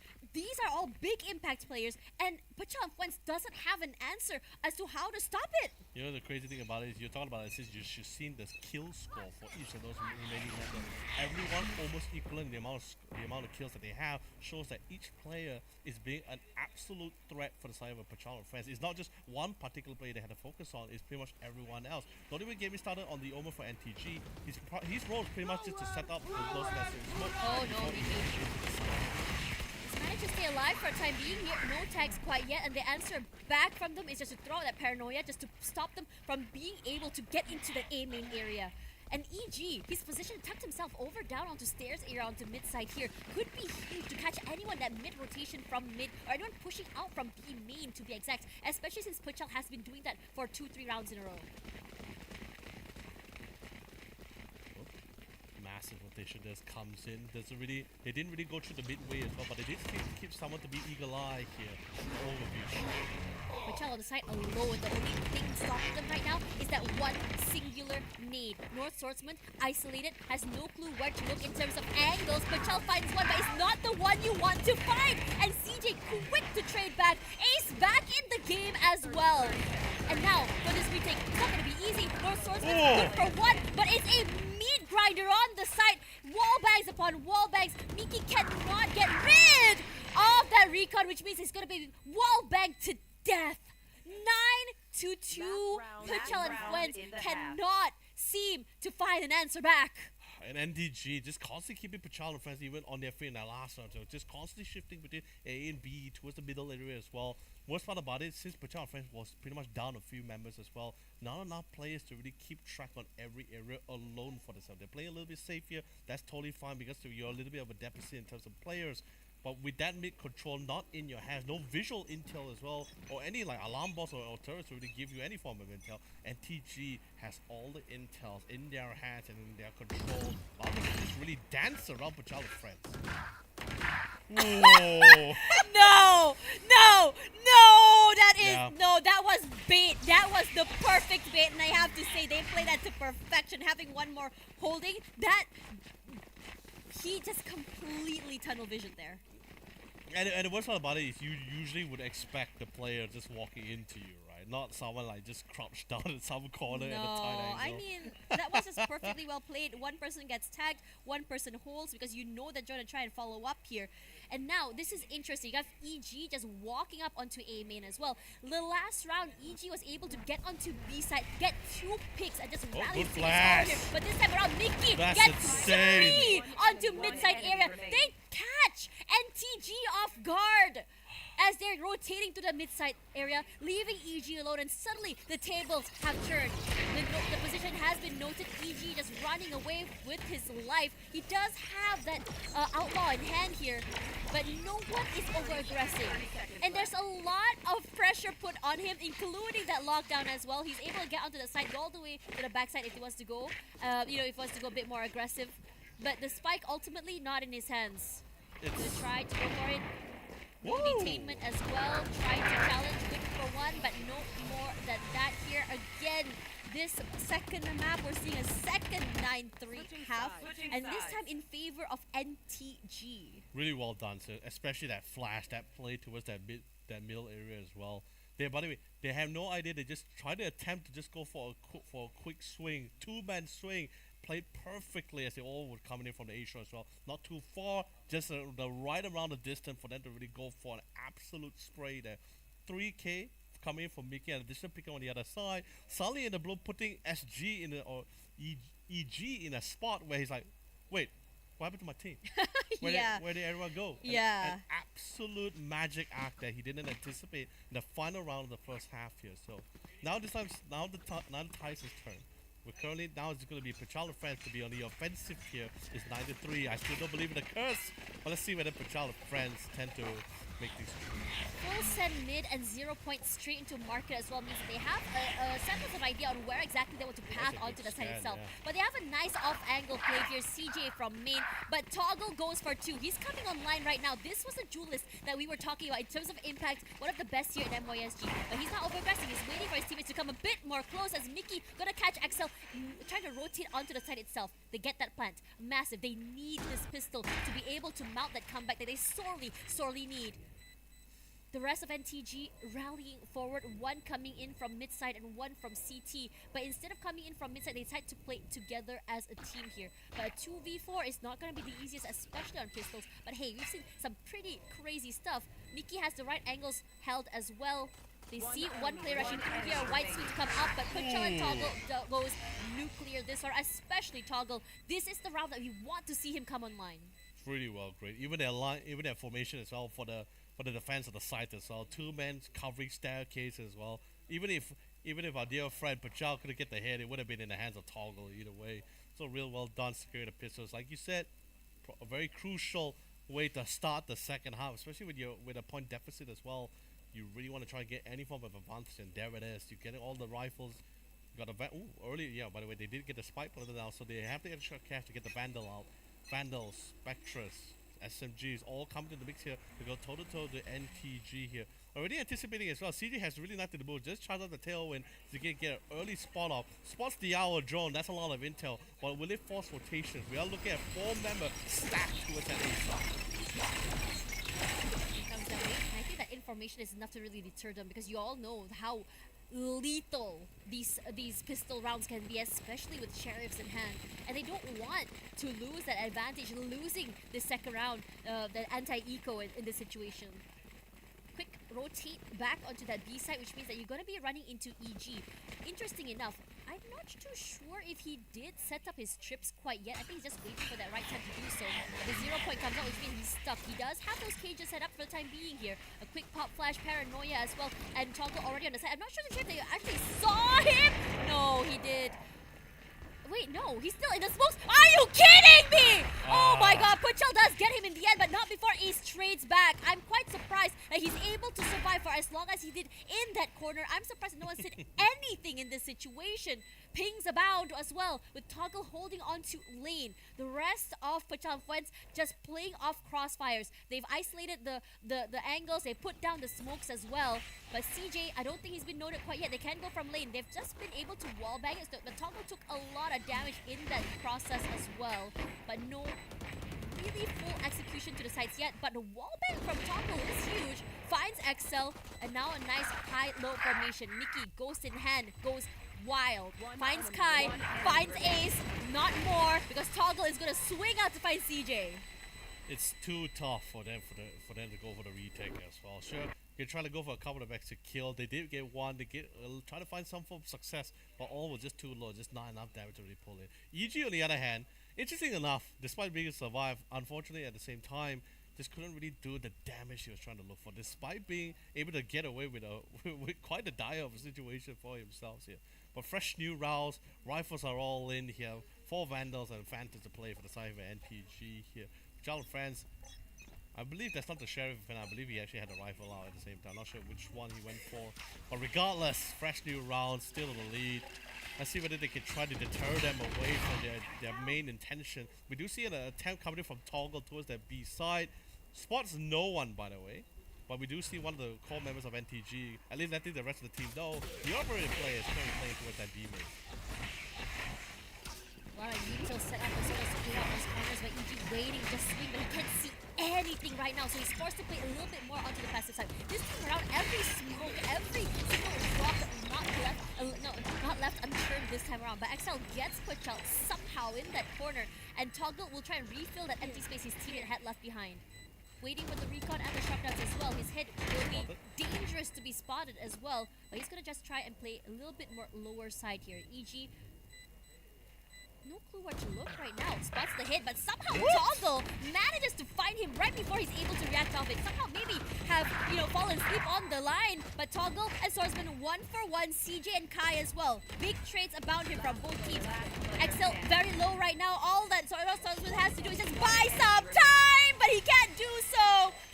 A lot of space done. He did find the diffuser, but still, ultimately, time is just not just enough. 0.55 for NTG to be able to get that 10. That is absolutely insane. Didn't waste any time as well coming from NTG. So brilliant. A really hard retake, but still brilliant nonetheless here to really try to go for the toll here. Good calls, good picks. I think this is a lot better, especially since they did spot out CJ already utilizing the operator relatively early towards the B side. So that gives NTG a little bit more confidence to just really crash into that A side. Just full send it in once they got the utility all placed as well. Because they know for the fact, no operator, just rifles in hand. We can blind them, we can obscure them. Just get in, go for the spot. There he goes. Perfect. Oh no, they get the paranoia out. Unfortunately for him, he's not able to land those knives, and Ace just judges him to spin the race. Ace solo. I'm not sure how he's able to survive with his life. They're barely alive and breathing, but somehow managing to keep the rest of Patel and Friends at bay. I'm not too sure what happened there. Perhaps Toggle fell asleep, wasn't able to land those shots, and I think that it was such a missed opportunity, especially since CJ was out there in a very vulnerable position and also, flashed out.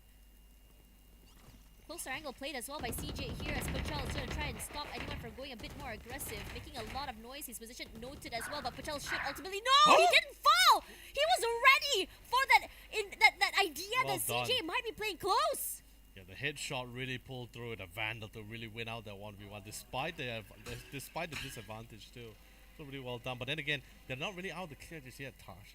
they still haven't really entered the site. However, we do see one of the members from coming in from Patel and Friends making massive headway towards all the way to CT spawns here. But no rotation coming in from 30 NTG. seconds left. But NTG, Patel and Friends needs to make their way into A before the plan coming in from the KO comes in. But since KO is not there won't be a flash coming into it. Okay. EG's position noted. Kai with the op. This time around, he's playing onto main itself. But no one ultimately wants to push. They're planting all the way deep onto the backside as well. It means that they want to play inside of the side. Opening hall for 2. Catching 2. Rotating from CT side. Kai, with the judge in hand, could potentially play that rat game from inside those smokes. Not able to. Gets a gun as well here for EG. A nice upgrade. Could it make an impact? Is that question. 2v4 tight. Hard call to make here. Really not here. EG They go for the punish. they already know there's one onto main, but they have no clue where everyone is. I think ultimately, in terms of rounds, they haven't been having the best as well. So Kai could potentially catch them in those mid-side areas, perhaps, to see if anyone wants to go for an exit frag. Nah, they just want to save their guns. But we'll eventually just go down to a spike. That round alone, especially coming in with forcing out a lot of utility. Sure, there's a few close situation coming from both sides, both for Patel and Friends and NTG, but really well done coming from OneOne. Because after their first confrontation as well, he had no flash. By the way, thank you Observer for showing us his POV just now. He had no flash. He has no other utilities except for the suppression blade. But that's a cooldown ability. So he had nothing else. So he could play the forward game here. Yeah. And all just had to put full faith in Patel and Friends to really just make their play into the A side, and it paid off in full good. It's up in today and slow starts, man, for some of these teams. Because Patel and Friends over to the second half started to look a lot more alive. Nikki read EG's push here, and that is huge. Knowing where EG plays means that you have a possibility, an idea that if you are going to show your presence on B, he's going to play a bit more aggressive on A, which means it opens it up. Nikki already onto the site as well. He smoked off one area. Make sure to check that backside as well here, as Toggle going to try and close the door. Finds nothing quite yet. Nikki reading Kai like a book, knowing that he's going to be somewhere there in that smoke. A great spray coming in from him means that he's going to be eliminated from this game. And NTG this time around on the back foot, 2-man deficit. A 3v5 is not going to be the easiest to go for a retake as well. OvenHall quickly finds CJ, and I think once again, what are you going to be doing here? Are you going to save? Are you going to go aggressive? Are you going to try and challenge is the question here. And XL challenges. Great headshot onto OvenHall. One of the arguably the biggest impact makers for this particular game. XL pushes back. Nice straight shot forward as well. Patel, what the heck are these shots? Somebody check his PC here, because these isolated fights are giving dividends to XL. He's rated so low right now. Jump shot forward. Not source, but what the heck? That's just cyberbullying, man. Oh man. Well, other than that, still well done to coming for Patel and Friends. Now things are looking a lot more cleaner. They're getting really objective kills. And they're here. also, most importantly, on that same page. Yes. But I have to say that round was all Mickey. True. That was insane coming from him. Reading the fact that you're gonna have a push out from, from EG, being able to TP onto the site, and just knowing that it's always gonna be a rat inside of the smokes. Naturally, right? Because especially if you will be, when you try to go for a retake, naturally someone will be coming from flower gun as well. So it doesn't hurt to be a little bit more careful to check. If there's no one there, that's fine. But if someone's there, you get the kill. You're just aiding a teammate a lot more better as well. Now we're seeing a little bit of gunplay skirmishes happening through the middle area as well. Yeah. No one really daring to take the peek here. But we do see EG here trying to see if he can try to make the play. Seeing a lot of movement, trying to rotate back to side. I was a bit nervous right now, but for some reason OvenHall was quick to just spray out so that EG cannot follow mercy, up with the kill trip as well. And now the other members of NTG left on CT side. If they want to cross, they have no clue how many people are holding our Marcus side as well. This angle held by Toggle is disgusting. You cross, your head is immediately going to be popped here. And Kai, crouch walking forward here. A nice high-low as well. Going to try and see whether or not he can try and fight this. Not moving at all. Timing could be huge! Oh, and it favors Toggle.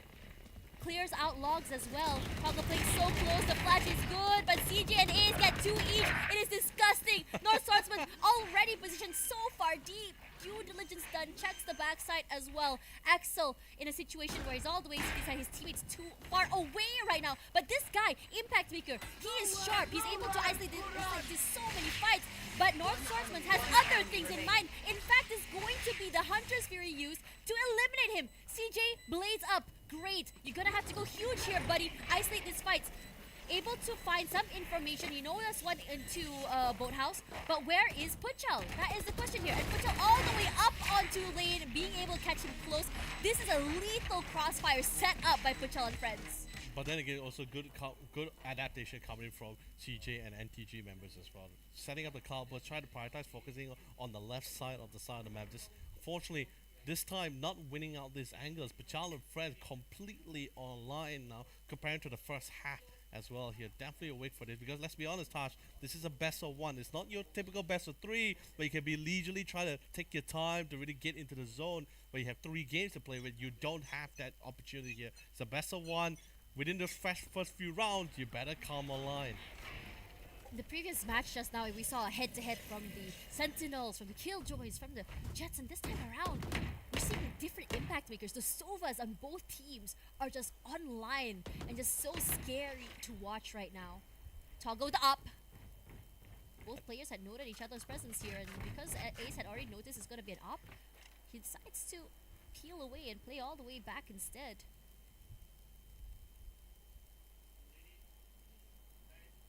Comes the push here onto tree as well. It's gonna be an insane execute here. You have the flash, the pop flash that's been able to be dodged by MTG as well. But Toggle, ooh, perfectly played. Finds CJ's head quickly.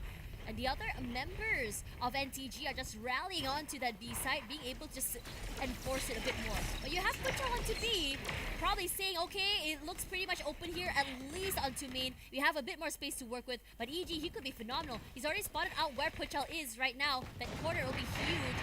About to pop flash, set him up for success. No, EG cannot hold, cannot play, as Puchal just sprays him out all the way till the end. The rest of the teammates already on the side. They get that plant with 3 onto main. But Kai, what a shot coming in from CT side. What the heck is that?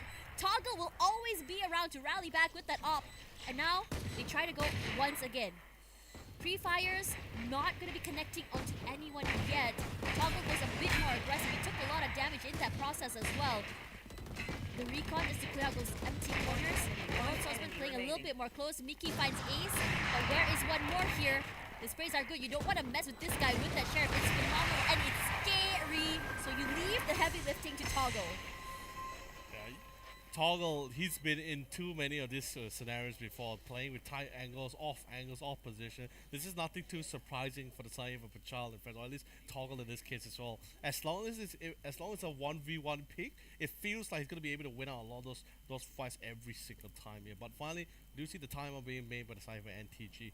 Now it's their turn to really call it the timer, to really recollect themselves here. Try to retain the composure, try to figure out, okay guys, how do we come from this 9-3 scoreline to a 9-10? It's insane actually if you think about it. It's like twice in a row already, you know? Yeah, back to back, yes. I think for us the curse might exist statistically. I'm putting it, like I said. Statistically. Okay, I will allow you to put it up there. Okay. But I'm not 100% on board yet. I'm not sold yet. Fair enough. I'm not sold yet. I'm still but seeing no, this. you know, just now, Patel and Friends, I don't think we really saw that conversion from the timeout until the last few rounds, right? The 3 rounds that they managed to get. So my question is whether or not that conversion will be something that NTG can do as well. Because at the end of the day, a timeout is always going to be a double-edged sword, because both teams are going to be able to talk to each other during that cooldown period. Yep. They made the call. 4 Vandals and the Phantom. The economy is definitely not the best for them either way as well. Loses round and they're back on the eco phase once more for themselves before they start things round. But this time open hall. Gonna leave with the suppression blade. Detects. We'll be able to detect someone in the process trying to get the A main here. But look at the fast rotation coming. Once they check out A main, straight back to mid. They want that mid control here. Mid control has been really good for Patel and Friends, honestly, just to keep them really far back. You have control for CT side as well, that fragment, the cloudburst as well. They can cross fairly safely. And coming in from multiple sides means that they're sure there's no one coming in from mid-side area. Buys a lot of time for their team, but all the way on the backside here is Ace. But for some reason, he wasn't able to at least get away with one despite being fairly quiet all the way till the end. Exo's Hunter's Fury finds nothing, but Toggle falls. He's flashed out here, EG, but all he's been doing is just repositioning himself all the way! And CJ tries to play a bit aggressive, punished for it. Butchell, Swordsman, once each. And now it's down to Exo, the heavy hitter, the guy who pops hits. Isolated fights always favor him. But in this situation, are you gonna play as a 3 here? They have one watching from main, one from Bullhouse, one from main. They can go for a 1-2-3 swing moment. They don't do that, and somehow Mickey whiffs. He's so low right now, and Mickey finally gets him in the end. I was getting a bit nervous. Hello.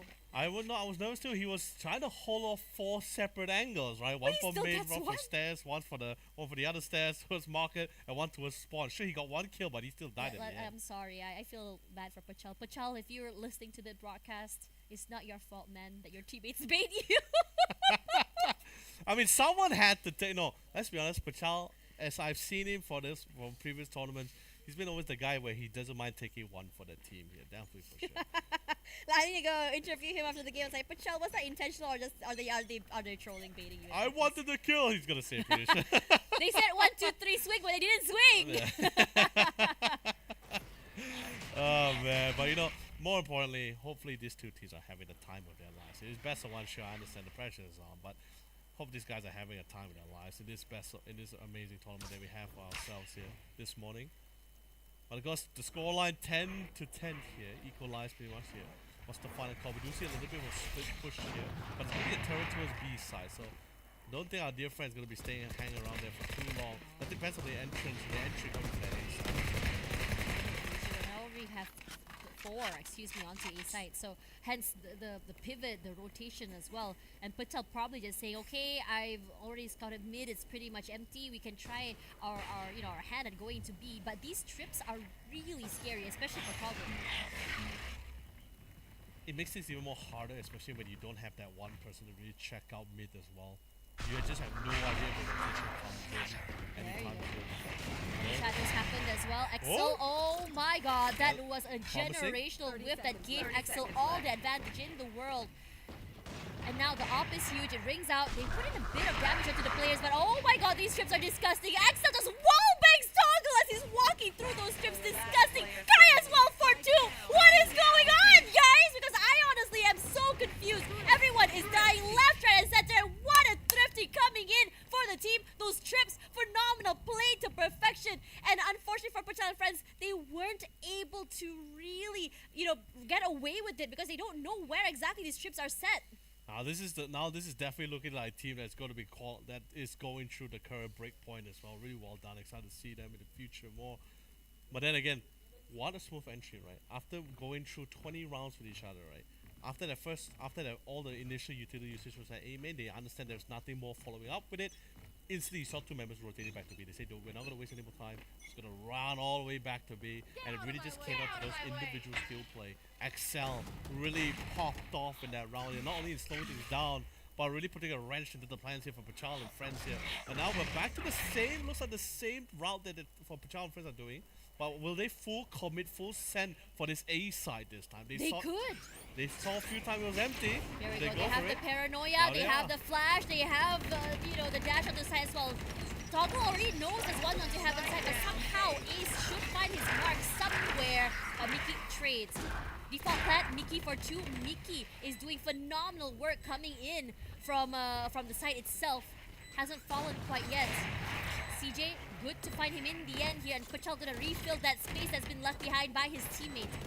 This corner by Ace is disgusting, and it gives a bit more space for CJ to just peek out. Oven Hall alone, good to find one. Toggle here, not able to find those kills that he really needs as well. A 1v2, Oven Hall holding for his life. He's suppressed, the only he can do is try and fight this. Gets one to the head, and he's so low, 7 HP. He can try and challenge this, he's just trying to bait for time, but he's trying to go for the stick, and he finally swings it, Oven Hall! You go huge with the 3, and you manage to bring it to an 11-11 haven't, Make-A-Wish friends.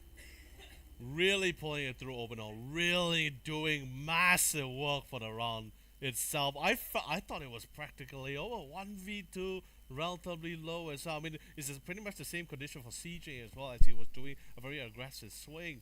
But then again, Ovenhall pulling it through, bided his time. He knows time was in his hands as well. So he had that entire map totally in his control. Well, the only thing that could have gone wrong in that map would most likely be he didn't swing for that very last moment to check whether the spike was a bait or not. But other than that, well done for Ovenhall. Patel and Friends equalizing the scoreline once more. The next point that any of these two teams who wins the next point will be the team that will reach match point for themselves. And Patel and Friends finally clawing their way back from the 93 scoreline and almost potentially could be in the lead for the first time in this round. This time around, Axel has Odin. You know, Sova with an Odin on this map is scary. Not from B main. Yeah, not from B main. Not from B main, they but changed rather, the walls. yeah, Really, from that side itself, because you can wall bang all the way from heaven side through the smokes as well. The sprays are gonna be beautiful.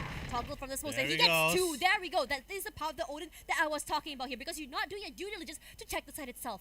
And there comes the question marks here. You have blocked off tree side area. You've blocked off, you know, the area of gardens as well. You have no clue how many he's holding. And if you do go through as well, it's going to be a meat grinder. If they don't know if Ace is playing a bit more close, Patel wallbangs the heck out of Axel. Finally, they get that plant. It's a lot more default forward. And Toggle going to play this corner. Finds him in the end. Patel, good headshot onto CJ means that they just dwindled down the numbers just a bit. In a 2v3 situation, we've seen some insane fights as well. Ace knows Toggle is close, so wide soon that he's done to be able to get back online. EJ gonna try and dwindle down the numbers at least. It's a 1v2, a very, very winnable situation if he's able to isolate these fights. But this pizza formation set up from the team is not gonna be the easiest for him to do, and he just eventually falls. A 12-11 situation. Patel and Friends, can you close this out? Oh, Patel and Toggle with their signature patience as well. Just really play the round by the time and they know everything is in their favor. There's no need to be super aggressive or too bold about it either way. So no need for overzealous. So really well done. Last fight here. XL, don't get me wrong, right? So I think the XL, the first 2 pickup that XL had was definitely probably call off Patel a little bit off guard there for sure, because I think this is the first Odin that was being picked up from XL, at least this round. The other Odin was picked up on the hands of Patel and Friends here, so that first initial 2K was pretty great, but what came after that is a little bit of a different story as they really played with the timing. A fresh new round could be potentially the last round as well, as Patel and Friends finally taking the lead for themselves here. It's match point as well. One to take it all here as they will make their way up the ladder here. And NTG will be potentially could be going home after this. Or they could be currently at home right now. Nice work from mid here, coming in all the way from CT and also market side. Could potentially just turn this area into a meat grinder, but historically we've seen that flash to come through as well, so they're just going to quickly find that. And because of the smoke, what the heck, Toggle, is that shot? Insane game sense coming online as well. But NTG, those 2 pickups are just all that he needs, and finally falling to that fragment. And what the heck happened there? North Swordsman ready for Ace's swing, finds him in the end, and now it's down to a 1v3. CJ, he's been doing and putting up phenomenal numbers. Gets North Swordsman, his knives are online as well. My question is whether or not they're going to give him these 1v1s there. Mickey has been huge, and he is just going to spray through those smokes. He just does that, and he's managed to claw his way all the way out to Heaven's side. He's been paranoid. He cannot see right now, and Mickey decides to retake another angle to play with. Potentially could go for a choke. One from Heaven's side, one from Tree. Where are you going to look? Can you isolate these fights? And he does catch Mickey. Wants to find his head, and Patel all alone. He knows his teammate is very low, and Patel ties it up. A 9-3 massive comeback, denying the OT. Patel and Friends, you are back. Yeah, Patel and Friends really having a time in their lives here. Really tucked in NTG members down to bed, nice and tight. Let them have a good rest because they have another tournament break point as well. But let's be honest, these guys, after seeing their game going toe to toe with some of one of the most well-known Valorant pro players in the scene as well here, I have really high hopes with their run in the break. But of course, that's going to be another question for another day. But right now, coming back to our matter of hand, it seems with this win, Patel and Friends will be moving up the ladder here. Oh, yeah. Still keeping themselves in the race here. That's right. So it's top 64 first that will be leading to our top 32. So I believe we have our first top 32 here, Patel and Friends, alongside with, I believe, Nemesis X. Oh yeah, it's gonna be super exciting seeing this as well. I want to say these 9-3 halves are giving me a bit of a heart attack. I have to say the first two. Regardless, it's going to be another match later, so do not go anywhere. This is the Valorant OneOne Valorant 2025 tournament. We'll see you guys in a bit.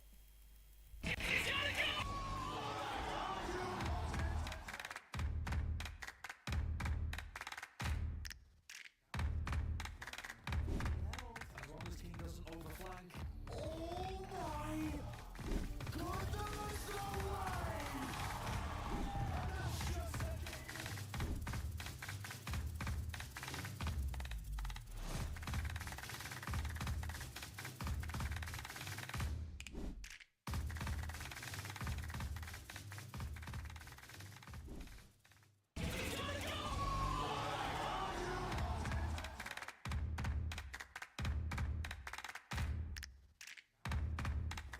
As long as King doesn't overflank.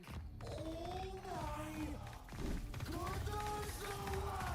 And that's just As long as King doesn't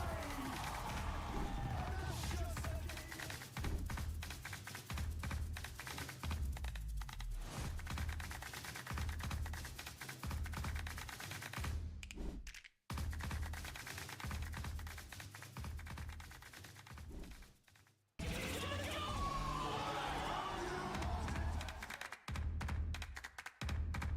Oh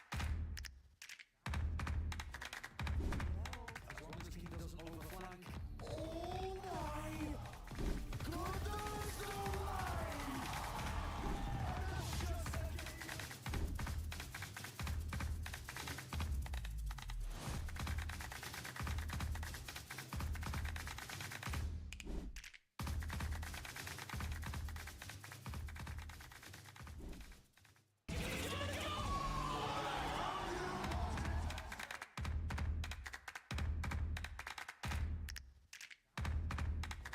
As long as King doesn't overflank. Oh my goodness, no way! And that's just As long as King doesn't overflank. Oh my goodness, no way! And that's just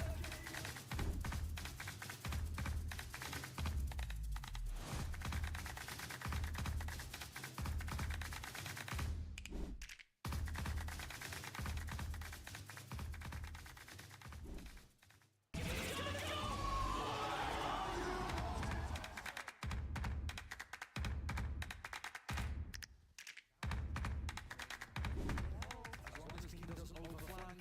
Oh my goodness, no way! And that's just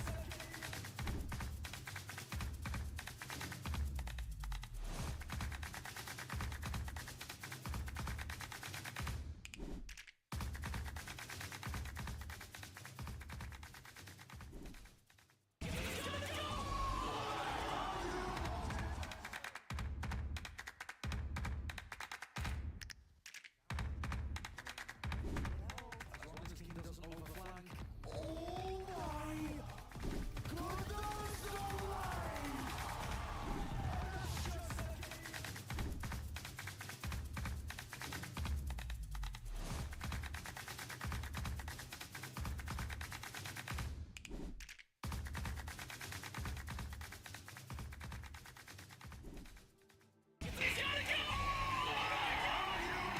The wait has been long, but we're back again for another round for the OneOne Valorant tournament here. This time, it is going to be Team Varya versus 做機和 here, which is, by the way, the English translation, if I'm not, the Mandarin, at least the English translation from Mandarin would be, let me do. Let me do. Can we do Or with let me- an, no, can we it's- do with an Ipoh white coffee? Yeah, the name is okay. So here's a very interesting thing. Are you a fan of Ipo White Coffee?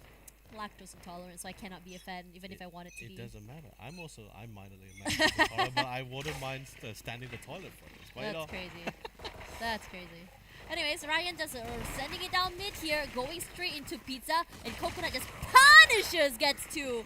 Ipo White Coffee at least gonna shut down his reign of terror, but Skadoosh, this is gonna be insane if he's able to get his timing right. From the site itself, NG cannot hold as Skadoosh quickly finds the right timing to fight Ipo White Coffee here. So both teams suffering heavy losses, but more into Vire to have that man advantage. The plant goes down here. Baby Oxy spots out Exhaust over all the way on the backside here. Goes for a flash. Oreki already sending out his drone on the way onto lane. And his two hold onto stairs is just too much for Exhaust to hold. His position noted. Skadoosh falls. And Vire smiling, probably smiling right now as they probably are happy to take this pistol. Really well done. Fantastic retake. So not much loss of life. I'm sorry, I really like saying Skadoosh. I know. It's such a classic, especially if you grew up with a particular animated movie as well. You know, Poe will be proud to have. Poe will be proud to have to see someone utilizing his favorite catch line in this as well. I love these third-party tournaments. You got like the best names, honestly. Oh yeah, we got some really unique ones for themselves. Yeah. And some questionable ones. I don't know if I want to say that one, but wait and see to see which name it was. Especially the one where I remember I talked to a player and I said like, hey, interesting, I want to know like why is your name this way? I said, oh, I actually smashed the keyboard and it came out like that, so I decided to use that as my can't be as bad brand. as numbers, bros. HFMI. He could be a software engineer, you know, that could be like the coding language. I mean, to be fair, he EDG EDG told him to change his name. Oh, So that's sad. that is It's very rip in pepperonis. HFMI numbers, bro, but no rip in peace for Baby Oxy. That was a very dangerous play. The timing could be massive, but both teams getting nothing out of that first contact. Surprised no tags, despite Exactly. 3 players swinging through here. So very interesting how that actually turned out for themselves here. But I'm expecting this game to be a lot more slower here, since so far this both sides, at least from the defender's point of view, Virus still haven't got a good feel on what Togewo is trying to plan here. Because so far it's been a lot of split, not even a skirmish, it's just a couple of tags high and buys, and that's practically it. But you know, as the timer wears down, eventually they had to make one final call. No! And that's the opening we were looking for as well. And the Sheriff wins as well into a triple peak. Baby Oxy answers at the very least, so that's huge. Both teams doing damage to each other. Very minimal damage. Not too sure what the heck happened there. That is a whiff of the century, honestly. But Ryan gets 2 out of that. Massive stuff. Skadoosh and Baby Oxy just making a beeline onto the B side here. It's not going to be the easiest retake either, especially with the with the man at disadvantage. Recon Bolt destroyed. They get that plant with barely any time to go in the end. Nice. Just nice. Playing all the way in the backside here with one player playing in that front corner there. Just wondering whether or not, I think he decided to play against being on that box, because most importantly, you don't want to be wall-banged to death here. With that one angle isolated, or at least smoked off, which means that there's less corners to worry about as well. But they're still going to try and take over from lane. They could go for a waterfall push here if they want to. Tried to wallbang Ipo White Coffee, but he ain't moving at all. Not checking out whether or not someone is close here. Ryan for 3 already, putting in a lot of damage into the team. Baby Oxy and Skadoosh trying to make something, anything happen here. Waits for the push out as well. The corner is good, finds one, but I don't think in this situation that this team is going to be able to win it out as well. Gets one shot to the face for Ryan, and everyone dies. A 1-2-1. What an expensive round. Don't get me wrong, it's not full rifles or anything, but they did commit majority of their economy to get those weapons out here. So very expensive win for themselves. That's pretty much why task right now you see coming from Togewo. Despite them winning, it's still quite a costly one for them. There's not the best economy for themselves here, but this also forced Vi to not be in a really good state of mind either way. Even for the last round, I really need to commend some of the members coming from Togewo. Really maintain their composure despite the amount of seconds left for them to plant that spike. Still want to get a really nice safe spot to plant it out. There's 0.28 to play with, by the way. Saw everything here. Coconut taking a lot of damage there as well, just from the sprays through those smokes. A lot of pressure coming in as well. Ipo White Coffee, I think he wants to still aggress. Gonna break this door. Not too sure how exactly they're gonna play. Oh, Exos here playing a close corner. He's all alone. There's like 3! He gets before he goes down to NG. A man hold to just really stop the aggression. A 2v4. NG gonna get that Vandal. The reload should give away his position for the time being. But look at that crossfire that side. It's not gonna be the easiest, especially on a 2v4. You have the high-low setup, you have the corners as well. The recon, not too sure if I should tag him, but the flash as well keeps him at bay for the time being here. Ryan alone, gonna be punished. There to pick out people. White Coffee finds Coconut. NG here is gonna try to go for the phenomenal save that he really, really needs. And once again, Zolgiwo gonna just run away with murder, taking another point in the bag. I can tell you this, Exos literally received a Merry Valorant Christmas. That's crazy. They all lined up perfectly for him, by the way. I mean, you had the, yeah, you know what they say, right? If you're Flash, just press M1, and he managed to get the clone +3. That's technically a 4. Yeah, 4, right? So it's like, it didn't matter for him. He already knew, like, Exos knew what was coming. He already resolved himself that if he doesn't get a frag, that's fine. He was just trying to get intel for the team as he tries to go for the swing here. But the fact he got 3 out of that, such a massive impact for his side. There was nothing they could really do about it in that scenario. That was insane. Crazy stuff coming out here as well. Smiling this time around, played the right corner, but this time around, oh, thought so sure that Ipo White Coffee might be able to get away with that. Nah. He gets one, quickly TP's out. And this is huge. Another isolated fight, 1-on-1 happening to a tree, and Skadoosh will be the one walking away victorious from that particular fight.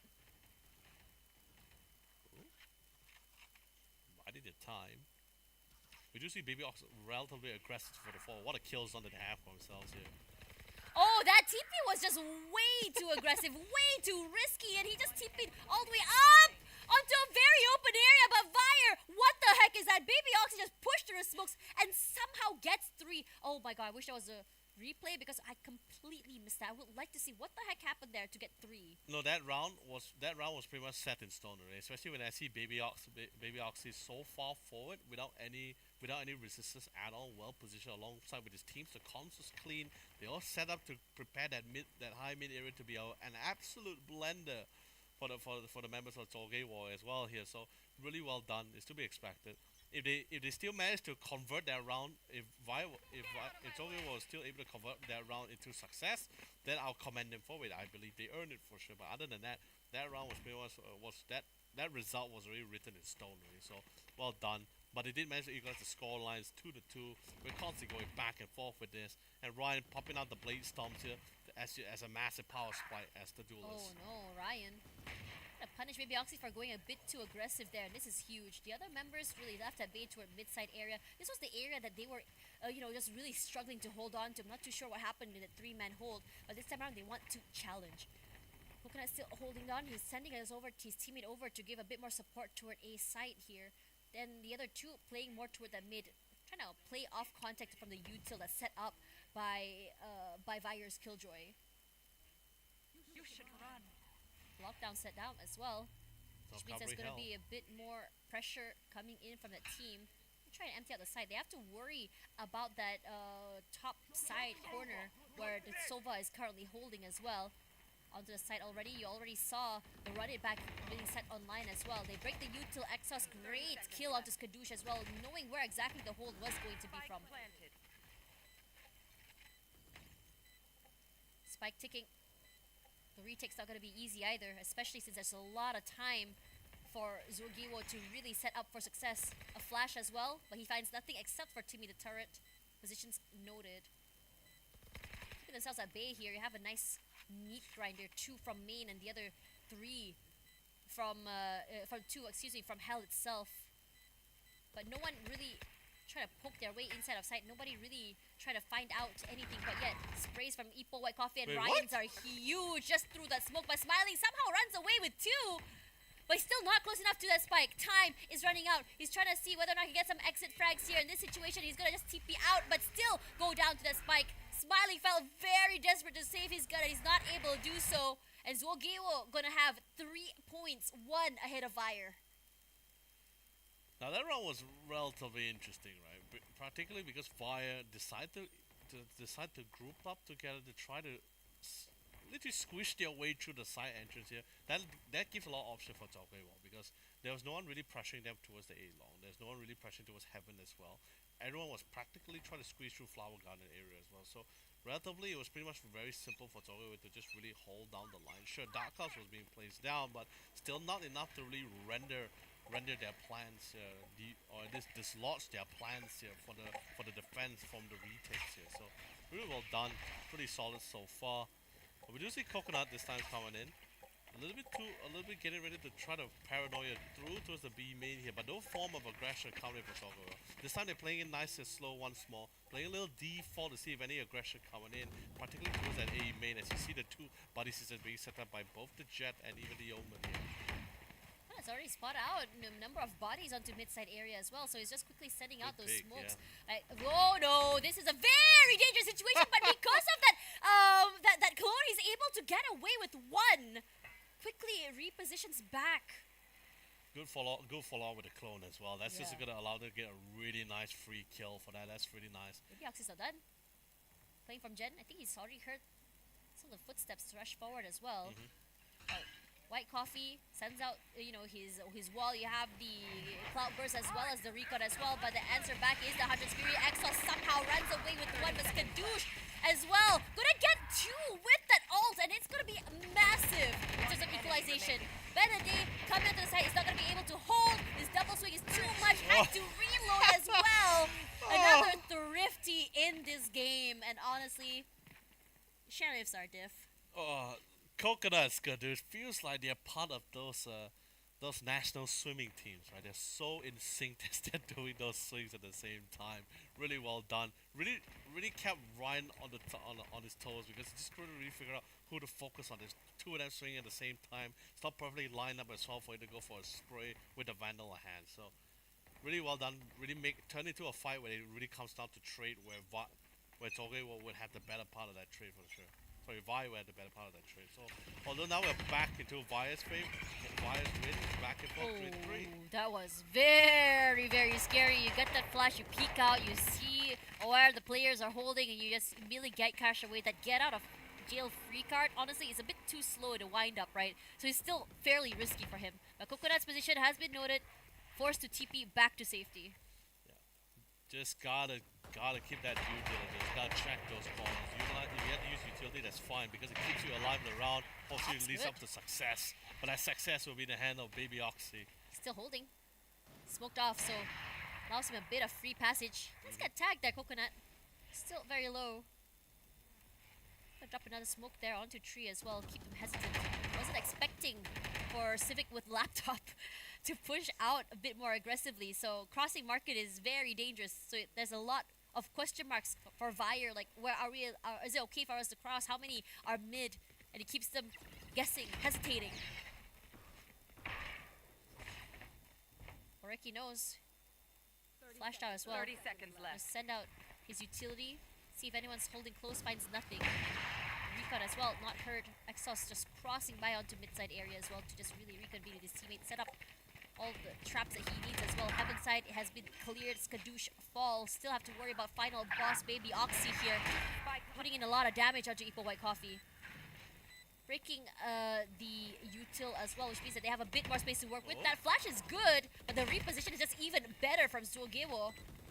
Baby Oxy challenges, isolates one fight, goes for the other! Potentially could be an ace here. That's exactly where Oreki is! And we see our first ace for the OneOne Valorant Tournament 2025! Really well done with the ace. All the angles answered for. Didn't even need to doubt him in any way as well. So really popping it off. Although sure. Perfect isolated 1v1. It is. Really made it out to his favor as well. Sure, there's also a little bit, Sogewo's method of engagement towards the side also played a little bit in the favor of Baby Oxy as well, as he was able to isolate them one by one. But other than that, you still needed to win those fights, and he really win it in such a phenomenal manner. Now this time, Ipo White Coffee, we do have to run it back on his hands as well with the Phoenix ultimate as well, so you want to be aggressive about it just to get an intel, he can. It looks like he will utilize it for himself. Scout things out, or probably get a couple of frags. Force on the flash, sends him back, but that's a lot of intel for the team. Ryan, coconut one each here. Actually, no, just Ryan, because it was the running back that has been destroyed here.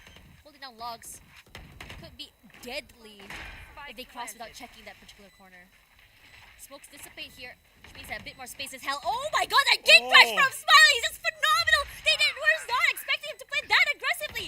With the gate, with the ultimate online as well, cannot hold. There's just too many distractions happening. Smiling falls, but the damage has been done. Oreki is so low, and Baby Oxy is online, baby! Oh, what a secure, what a retake. Felt like the pre-fire to us market area, someone gave it a little bit of a dead giveaway for allowing him to go for that really tight swing as well to secure the left side of the bomb side here. So really well done. Everyone really coordinated really well. And then naturally we do see Smiling facilitating that victory as he makes his movements, as he's securing objective kills that leads to be very impactful for the retakes here. Although that gate crashed all the way. That was crazy. I know, man. That was insane. Going all the way to especially going all the way to the back of both houses. They're like, where is he? I hear him. Yeah, I mean, you have the dimensional drift as well. He was all over that site, honestly. It was really hard to see with his teammates just making so much noise. Now, both teams just let out their recons, both teams getting tagged from it. So now we're on a stalemate. Everyone forced to play a bit more back, as Oreki will send out his drone just to see whether or not anyone's playing close by. But it's not the site area that they really want to know. They really want to see whether or not how many people are on the main area itself. Oh, headshot from Ryan, not able to equalize, so Baby Oxy will take advantage of that op. Ooh. A very strong opening, especially it's their entry frag as well. So this definitely slowed things down in their plans here. Especially without ending them, they really need to take this sequence into the side one step at a time. Oh no, Skadush is flashed. Oh. But he prones, he goes down, Exos answers, Baby Oxy is well quick to trade back. But still, Civic with the laptop can't do much with the Sheriff if you're not precise. Up in hand here. Baby Oxy just trying to stay alive. And Oreki is moving down. He's going hunting here. Trying to see whether or not he can find an entryway onto a site as well. Anywhere he can do, just get the plants. But Coconut knows exactly where the trajectory is coming from. Quick trades from both angles means that they're going to be able to take away another round. Fire is mounting their lead. Now we finally break off this chain of back and forth. We're not one team winning the next round, then the other team wins another round for themselves. We finally break away from that kind of chain, and Via is slowly planning to cement their lead. Let's see to the first time. Now, I believe this is the first time we actually casting this best of one where the defender is having the strong lead for this. I mean, that's usually the case, right? But I feel like a lot of teams, especially the experienced ones, they draft for that weaker side. It's that stats, right? Yeah. By right, it feels defender favorite, but over the years, as people figure out how to play with the map, just so many play against new the team. agents as well. Yeah. Although we still see the more. Nah! Oh. Nah! Skadush caught with util in hand, and Ryan took full advantage of that situation. Baby Oxy tries to go aggressive with those knives, not gonna find anything quite yet, but he did take a lot of damage. 17 HP left in his tank. As Exos was thinking about going a bit more aggressive toward market, the question marks lead him questioning whether or not that would be the best idea. The luck is also a skill for a pro player as well. It's an opportune moment that he took for himself with the bold move with the tailwind forward as well, enabling him to secure that A shot. But in the end, he got the frag. He's now going to fully commit it. He did retract back to the reconvene back with the team here to see if he could try to split up most of the squad here coming from the defender side. It looks like he did succeed. As now there's only 2 maps carrying on the A side here. No one holding up the mid. Lockdown comes down, and now here comes the engagement. 30 seconds left. Smokes mean that there's a lot of question marks here whether or not they want to push in, and they do just that. They understand that they have to respect the lockdown, planting default. Buying a lot of time with the nano swarms as well. But a retake with an op is not going to be the easiest here. I think he still has blades. Yes, he does. and have their answer back, which is their own lockdown, but it does pull away that Hunter Spear, and this is huge. It helps so much for that retake side. Smiling, great to open up that defense as well for 2 even, and he's on a rampage. The numbers not on Zuigemo's side. All they have in mind is just another one more in terms of shock darts as well, but Oroki's gonna stop the defuse here, and Smiling is gonna challenge. Knows exactly where he is, finds him in the corner, and he cannot do anything. Smiling, this is a massive round for him to really set the pace, and in fact, he closes that round and gets the op once again for his teammate. Very smart call coming from Fire as well, because like understanding not only are they a man short, especially is one of their initiators as well, from intel gathering. They decide to give away the territory. There's just too many. They understand there's just too many players to deal with in a site that's going to be congested and contested with all forms of utilities and all ultimates as well. So they decide to give the territory away for free, go for the retakes, especially this is after all those massive utility that was expanded by Togo away. The Spikes planted out, sure, timing is in their hands, but Vi, they're very confident with their gunplay, and they did manage to trade things back, although it did come down to Smiling, still a very costly win. He flashed it, but as he knows someone holding close, He survived? no, he still survived it! Recovered? Civic with that's the laptop safe. wasn't able to land that crucial headshot, and now he gets away with it. The gate crash that he's been able to activate gives him so much space all around the map. Smiling has tucked himself all the way backside here, and Ryan hunts him down. And he's not done quite yet. Going for 2, finding Skadoosh coming in from tree side. NG as well. Exos, his counterpart will fall, and NG gonna send out Timmy the turret here. And Ryan wants to try and challenge this. CT side completely in his control. At this point, I'm just questioning who exactly is attack and who exactly is defense here. Holding. Let's see whether or not he can just try and cross this, finds nothing. He learned from his past mistakes, checking those corners now. Comes the hold. Now this is the tough challenge. Yeah, trying to break into the side as well, not having the gun advantage. He sprayed through those smokes already in a very dangerous, vulnerable position, but you do have to run it back as well just to really secure that round. The smokes dissipate. But despite the kills, despite the hold, I don't think they're gonna have time for that defuse. The only thing they can do is just try and run away with a few alt arms for themselves. Only good for one. Last It's fine. round before the switch. The priority here is just to secure that win, really secure that round. It's unfortunate they're not able to really bank it out, but you know, it's the last round. They still want it as well here, so might as well just make use of what amount economy they have to just go for the full buy. It's the last round anyway, so just go all in with this, full send it as well. If I was to go aggressive for the last round, they could actually, because so far this past 2 rounds we haven't seen much aggression coming from Vire. There's been pretty, except for that one player who's pretty much the defender lurker, right, pushing out to recheck those angles here. So if they want to go aggressive, they are allowed to do so. I believe this is the kind of play that they really needs to make here to really tip the scales back in their favor. This is not a significant lead so far. It's just a 3-point differential. They can secure another point for the sales on the way. It'll be a 7-5. Same goes for Vire. It could be 8-4. This time, nice push-pull as well. More aggressive onto A side in terms of defense and more passive, leaving NG to really be that first contact player to really hold down that site. Fire, I'm not too sure what happened there because Baby Oxy was able to run away with that kill there. Oh, it's all the way down onto tree area as well. He's been holding a bit more deep in terms of angles, and he really manages to catch Zuigewo off guard.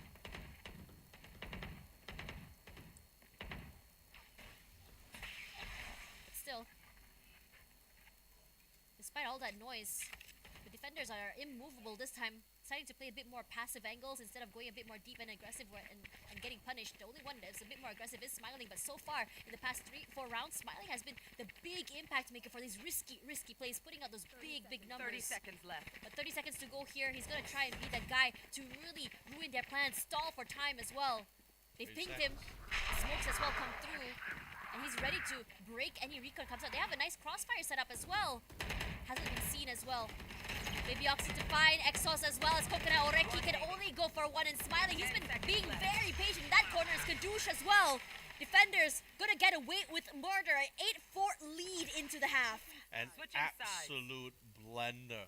The Flame Wall and the Dark Cloud to the side though ended up playing in the favor here for our dear defenders for Baby Oxy as well to really push in. And the new positioning also coming in the hands of I believe it was Smiling. I believe he was Smiling. He was playing that really close angle towards the A main as well. Also really played a part in turning that A main into an absolute blender for a lot of these guys. Despite the smoke places, despite the flash you follow up as well, which is fantastic. Don't get me wrong, and the paranoia, Togo just couldn't find the entry in from just two confrontation here. So really well done.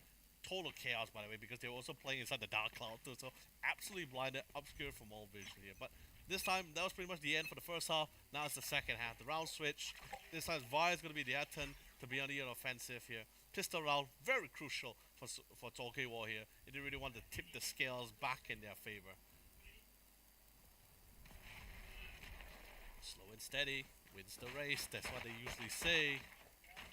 That's exactly what they're doing here, especially on the back foot. They want to be able to secure these pistols to deny the comeback from Zuigewo. Dengji hoping to see if anyone was going to push out from B. They find nothing. This is a very, very passive defense from Zuigewo.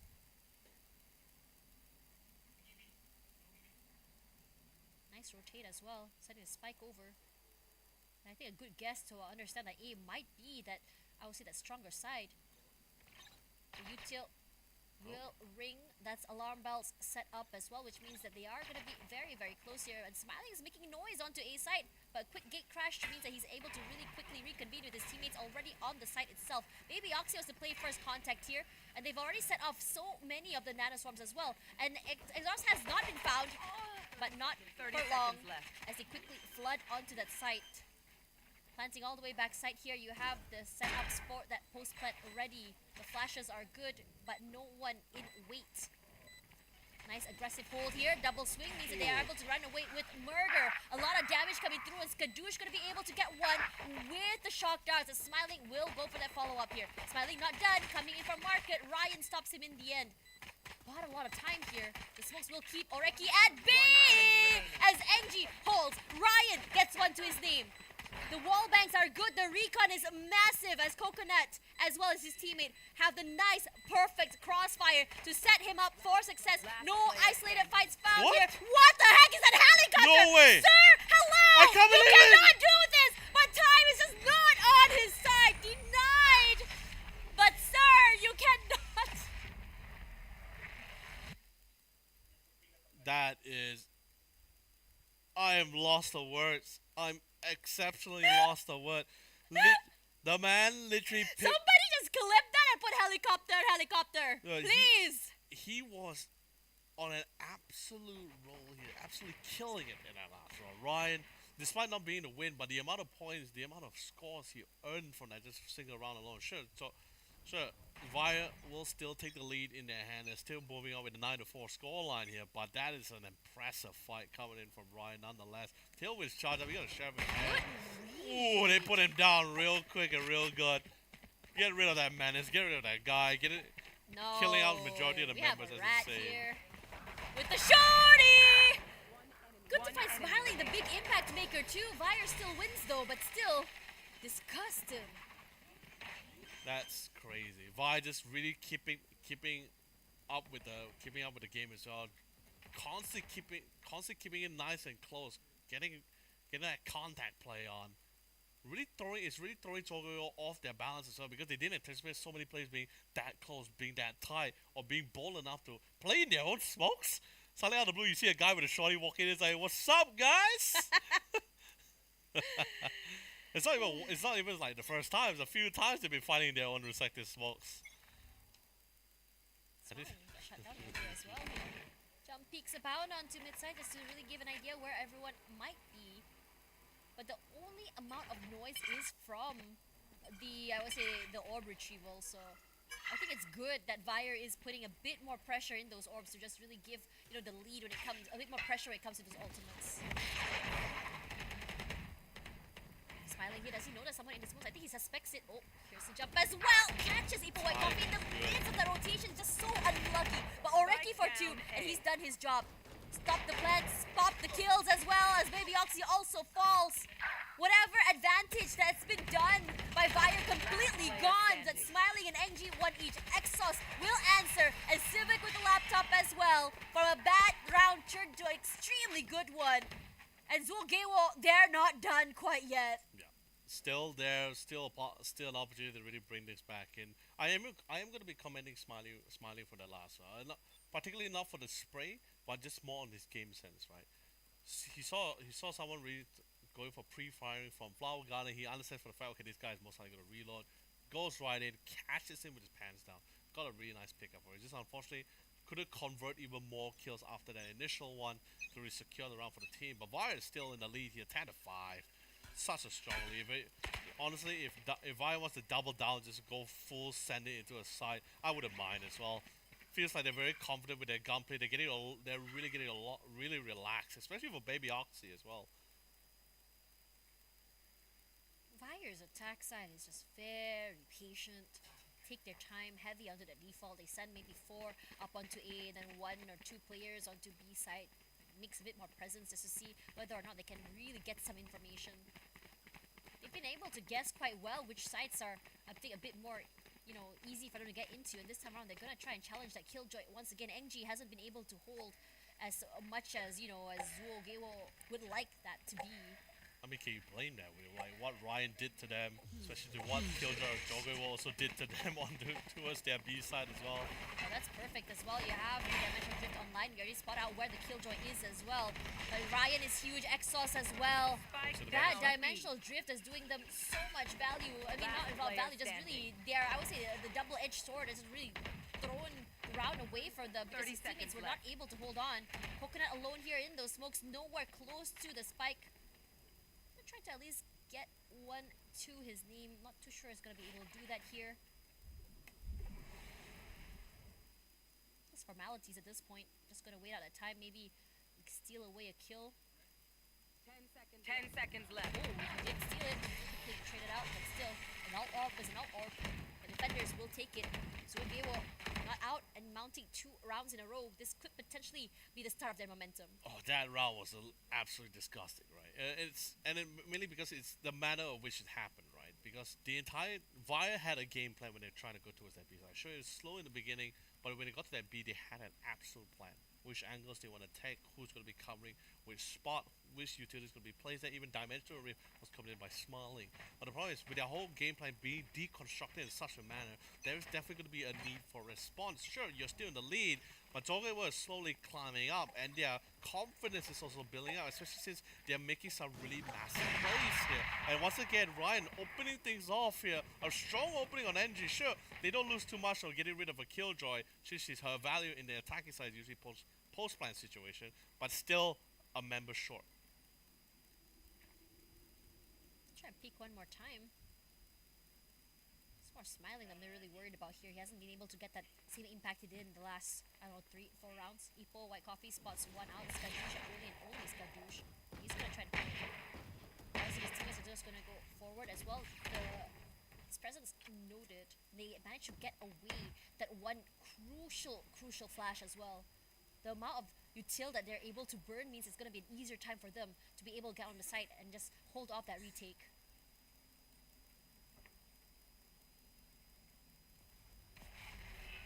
Smoked up on area as well, but this could be one. This is going to be huge. Just flash through the smoke as well. Receiving laptop and Ipo White Coffee are shredding everyone that comes in from tree. 30 Again, seconds Coconut last man standing. Can't steal away a fight as well. So Zuigewo 3 in a row already, and a flawless at that. Now the confidence is sky high for Jogo. 3 rounds back to back in such a manner. As you know, it actually all started with the pistol round. Despite them losing the pistol round, Ryan leaving the round with removing every single member of Vire on his own here. And then on top of that, you see Exos also enabling his team to get those kills during the smoke, getting the bonus. Now you start seeing reflecting on some of the members, even Ipo White Coffee. Even the Omen is also charging through the smoke with both the Vandal or the Phantom in hand, because they just really want to catch them off. There's no harm in pre-firing, and naturally, pre-firing is the name of the game!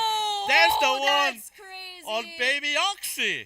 He knows it's gonna be quickly peaked as well, especially through those smokes, and he read right. Oh, man. And now it's looking dangerous. Vire, they lost that main advantage, their entry fragger. You can rely on Smiley, but you're not gonna have that speed that his teammate is able to do here. Yeah. And he tries. Gate crashes away, potentially hoping to pull away some util or some members, but ultimately they do get that orb. Not too sure how far away is Exos from his ultimate, because that would be a big impact for a team to be able to go onto that site. Currently Jogo was not sold, mainly because Ryan has his eye on the middle area, so high mid. If he spots Smiling, it's going to be a little bit of a different story here, but other than that, Jogo was still firm in their defenses, not going to be phased in any way until the spike is spotted, until it's dropped down on either side. We won't see any movements coming in anytime soon here, but if Smiling can win out this close angles, this will be pretty massive for them. There's not a lot of time left either, too. Still gonna try as well, smoked off mid side. Here comes the execution, but it's gonna be falling short with the paranoia, with the nano swaps. They can't go as fast as they want as well without their jet. Sivigalato, he tries, Kadoosh answers. 10 seconds? 10 seconds left. Gotta count to that side. Both house. Smiling one as well. Exo still on that side, managing to find NG, but now he's managed to buy that time. His teammates trying to keep him at bay here. Has to go for that reload as well, but a 1v2 situation on the side is not gonna favor him. And now Ryan trying to play for that retake with an op. He has to wait for his teammates as well. The recon is good. He knows exactly where one member is, but where is the other is the question. And here comes those blades. Knows where one is. Smiling, playing inside of the smokes. Could find the perfect timing. He does. Smiling. He's always ballsy. He's always a high impact maker. Can he isolate his fights? He can't. A 1v1, a 1-2 punch. And immediately traded out. Smiling is the lifeline for this team. And after a draw of rounds, they finally bring it back. Finally breaking the ice here. Vire brings back the win back in their favor. Although it was pretty, it felt very detrimental when they lost out Baby Oxy so early as well. But they kept their composure. They didn't lose hope. They didn't lose their confidence. It's just that they understand entering that side it's going to be a lot more difficult than usual, which is why instead of going to prioritizing their A side, they kept it towards that B. It's a lot more closer, it's a lot more cover. They just need to quickly swing left. After they bait out that nanoswarm, they were very comfortable getting to the side of B instantly here. So really well thought out coming from Vire to really play that round. Although both still duelists with the knives. yeah. Popped already here. They have the lockdown as well, and this time around, you know it's not going to be broken because I don't think that Zulgeo wants to actually use that Hunter's Fury too early. It's best to use it, a bit more later. A lot of respect put in here, but no, despite that lockdown, there's no actually, onto the side, there's no committal, and Ryan was not taking that bait.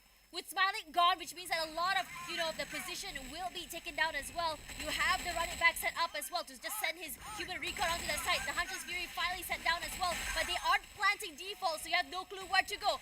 Civic Laptop and Oreki, 1-2 each as well. And now, the numbers advantage gone. NG left alone with only 16 HP. He cannot push in because of the Molly as well. And they gotta let this go, man. Cannot do more than that. And despite everything that they have tried to do, Zulgeo still will be able to recover. Despite that one round, Fire was able to come back into the game. Despite the lockdown, none of the honestly, it's more of the read, right? You put that lockdown in, but there's no committal onto the site. Correct. What's the answer? It has to be a fake, and Ryan knew this. The crazy part about it as well, if Vire wanted, he could still do. If Coconut wanted, he could still put the Dark Cloud despite putting the thing down. But I guess he wasn't really he wasn't really there in time to really drop the Dark Cloud. It would have been a little bit of a different story. I don't think we'd have lost Smiling in such a manner. But it's also like you said, a very good read. Not really, and Ryan wasn't really sold about it. So he was still pretty firm in his defense on that A side. Despite how long the lockdown came out. And if I'm not mistaken as well, there was also the alarm bot coming in from the side for Zogay was. So it wasn't really triggered despite even the lockdown was committed to. So other than that, really well done. I could be wrong, maybe he didn't have Dark Cloud just now, but still, well done coming in for the side for Zogay War. It's a really good steal. This really slowed things down for Vire once more. 11-8 scoreline. There's somewhat of a mid control, but they do have someone playing around the market area to try to get some, at least try to hear a couple of footsteps or any audio cues. To the side as well. NG falls. Exos was just really quick to catch him as well. But Oxy Baby, quick shots to the head onto Civic with Laptop here. Already walks up. Huge. That's the site. Spike down. But the spike? But the spike's not on here. Oreki, his timing on mid was massive if you ask me here. not gonna be easiest for his retake. You go down onto to CT side, you 30 get opt, seconds you go left. into market. Oreki is holding a nice off angle as well, but they're gonna try and challenge market. The Last reload player will give it standing. away, but the crossfire is here, and that's perfect because Oreki reloads. They were not expecting one more person to be there. No, the crazy part about it as well, the fact that they actually lost a spike towards market area. They already knew that was the only form of entry towards that. They cannot go straight for CT because they know Ryan hasn't died. He's the one with the operator. He's probably going to be camping out from CT area as well here. So they really knew this is the closest area. This is the best chance they got as well. Sadly, they just couldn't find. They had the questions in their hands, the answer sheets, but just couldn't really parry it properly for themselves to secure that round. But other than that, Togewo is slowly climbing up the ladder, closely tying up the score right now. Operator spot up will break the owl drone. But at least now they know they are from themselves. Okay, there's the operator. Are they going to full send it? It seems like they will fully commit for the site itself now. Oh, here we go. Baby Oxy, despite the paranoia, he still pushes forward as well. Full control that side. This fast take is a different pacing, which caught Zogewo off guard. They get the plant this time around and stay relatively safe. But Skadoosh is low. The lockdown will be used. Coconut just quickly just going to find Oreki's head. Caught him off guard here. Despite everything, Ryan will push. A quick flash forward means that anyone holding close the corner will fall. No! Smiling and Baby Oxy is doing massive work from that side, playing off each other as well. Too many corners to play with. Isolates main, but Fire from the sides. You have Smiling, quickly find him out, and Smiling's impact cannot be denied. Match point for Fire. Really well done as well. Really top-notch, lovely played. They didn't expect, Togewo never expected Fire to be that fast, that swift or that quick as well. So far this past 3 rounds has been pretty default, it's been pretty slow. It's all about wasting that utility. It's all about trying to read the situation, finding those angles, finding that early pickoffs to try to tip the scales back in their favor and playing at the very last second. Fire decided to say, hey, you know what, let's not do that now. We've been doing that for so many rounds now. It hasn't really turned the tides back in our favor. We need a change here. And that change was to be swift and fast. Caught them off guard, allowed them to secure that match point Here for comes themselves. Odin. Let it sing, let it ring. The only thing they can do is just a bit more chip damage onto Baby Oxy. He's already on that side. He's already putting a bit more damage onto Heaven's side as well, which keeps the rest of the team at bay. Tries to wallbang, gets that plant. This is a nice plant. It gives you so much space as well, you know, to play off side, inside of hell, or even from tree. But the wallbang is good. Coconut cannot move. There's still one more hell though. Paranoia sent out, keeps Skadoosh at bay, but he still gets Exhaust. Oreki with the Ori just wrecking everyone onto that side. And despite the corner, Ryan cannot hold, cannot move. The shorty in hand! And NG is alone here in this 1v1. Has to do something to secure the round! And the Nano Swarms put in the damage. Fire! They managed to hold on and finally seal the deal at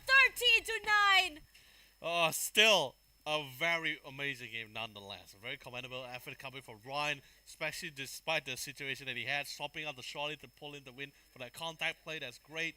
But when it really came on the line, still fantastic placement coming from Thank you. Exos Bye-bye. with the Nano Swarm at the same time. Force him out. I think even if he got the kill, he would probably still die to the Nano Swarm as well. So regardless, still well played, well set up. I think this is a really great game coming from these 2 teams so far. Honestly, it's phenomenal if you think about it. But I have to say, Fire was just doing a lot better toward the last few rounds. Yeah, they had like a drought of rounds, but it took a while for them to figure out. And once they did, I have to say, the big impact maker has been Smiling, honestly. He was all around that Very site. quick switch, Yeah, yes. around that site. As well as Baby Oxy, if you ask me as well. Baby Oxy has been good with that op, a nice off angles, a bit more deep in terms of holes. Yep. But first contact play is huge. Finally figured out in the end, King and NG? Yeah. Yep. NG was able to, a bit more quiet game, but when it mattered the most, NG was that impact maker. Which is correct, especially since, you know, especially when you're playing Killjoy, especially this kind of agent, you're more prioritized to be that at least that post-plan play for the attacking side. But I do love the quick switch on the adaptation, right? I felt like certain tactics wasn't working out. Finally, they went for a little bit of a quick one. It was quite the curveball for Togewo as well, but other than that, a quick switch was really well done for them. Honestly, phenomenal stuff coming in from this team as well. After this, we're going to be seeing more games coming in to the OneOne Valorant Tournament 2025. Do not go anywhere. We're going to go for a quick break, and when we're back, more Valorant coming right at you.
flank.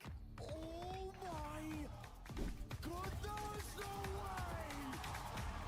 And that's just a game.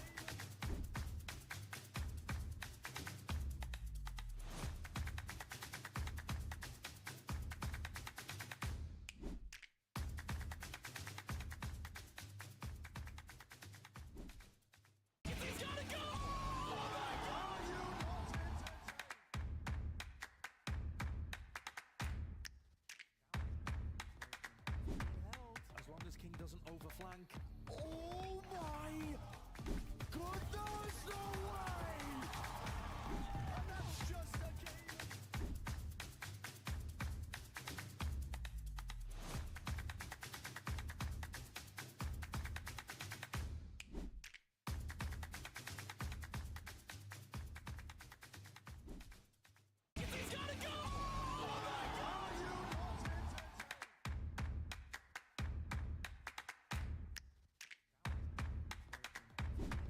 As long as King doesn't overflank. Oh my goodness, no way! And that's just a game.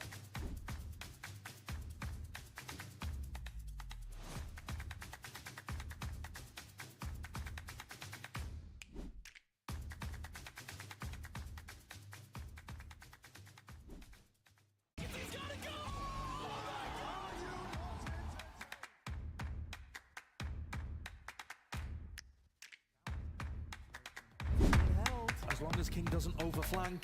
Oh my goodness, no way! And that's just a game.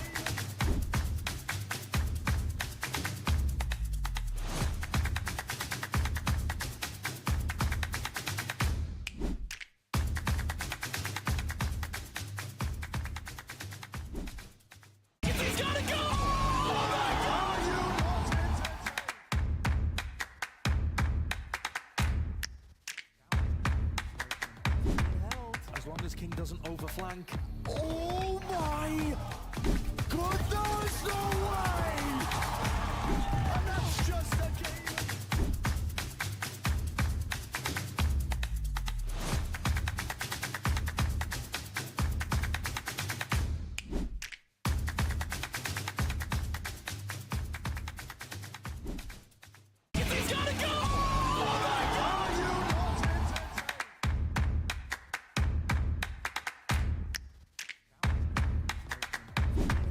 As long as King doesn't overflank. Oh my goodness, no way! And that's just a game.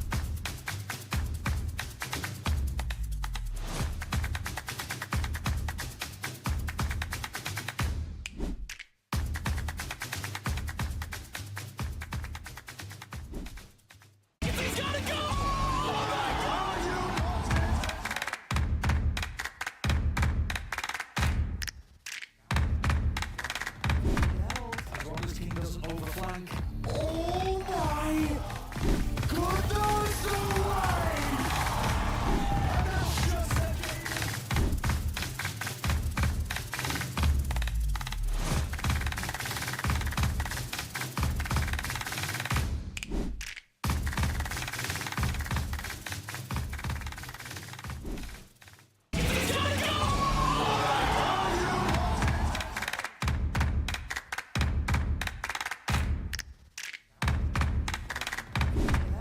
As long as King doesn't overflank. Oh my goodness, no way! And that's just a game.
flank.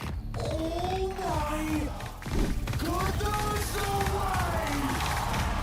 And that's just the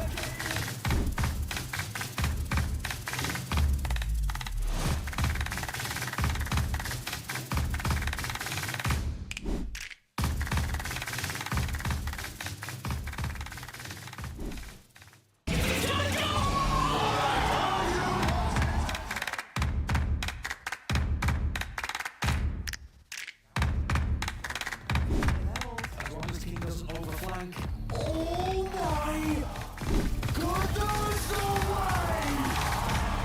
And that's just the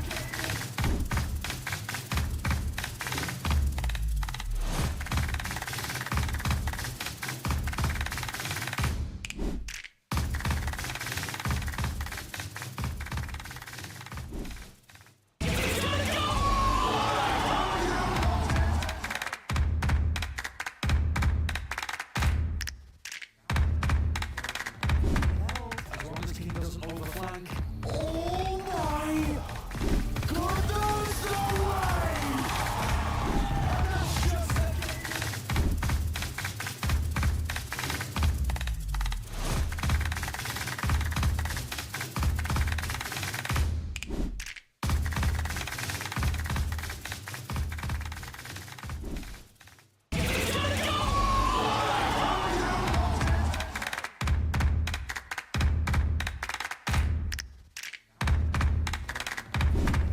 as long as King doesn't overflank.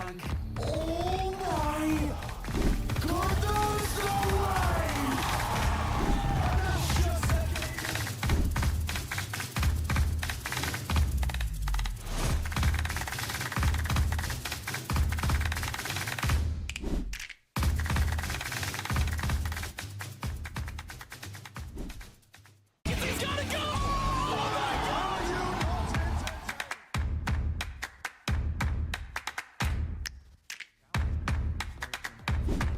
as long as King doesn't overflank. Oh my goodness, no way! And that's just the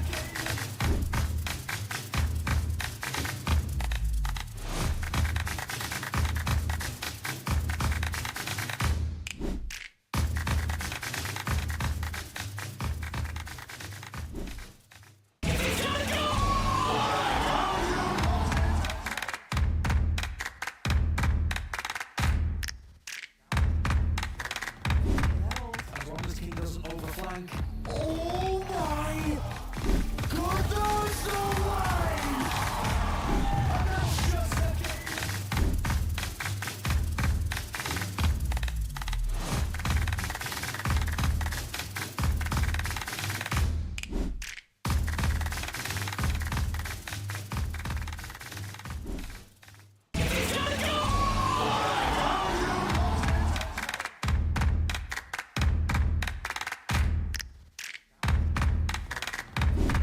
as long as King doesn't overflank.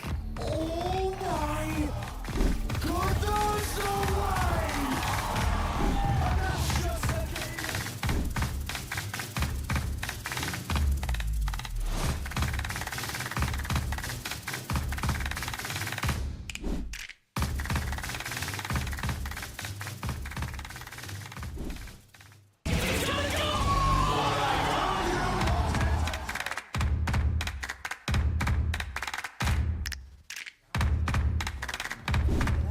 as long as King doesn't overflank.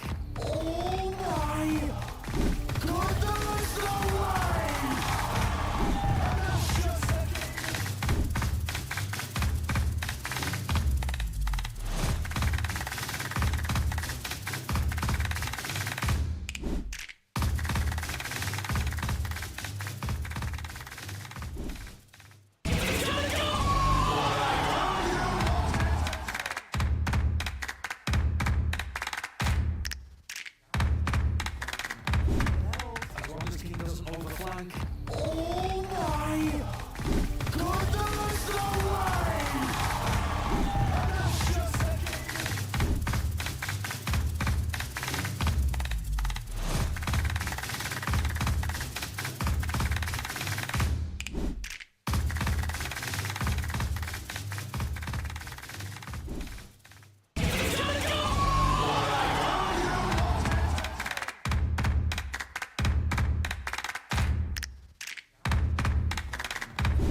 flank. Oh my goodness, no way! And that's just a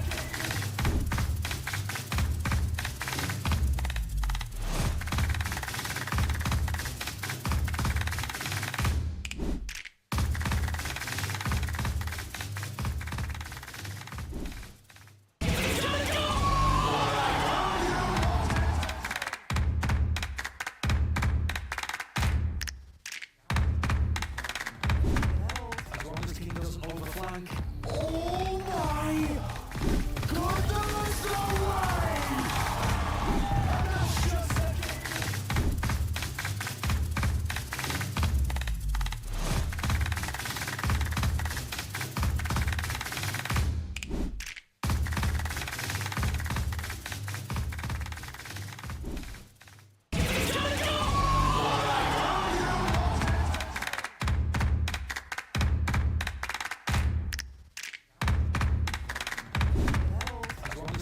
overflank.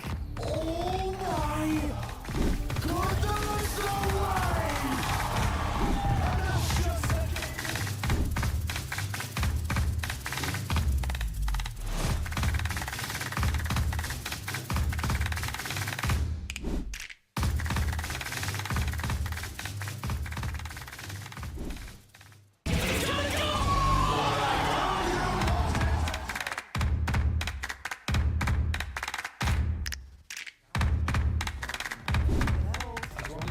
overflank. Oh my goodness, no way! And that's just a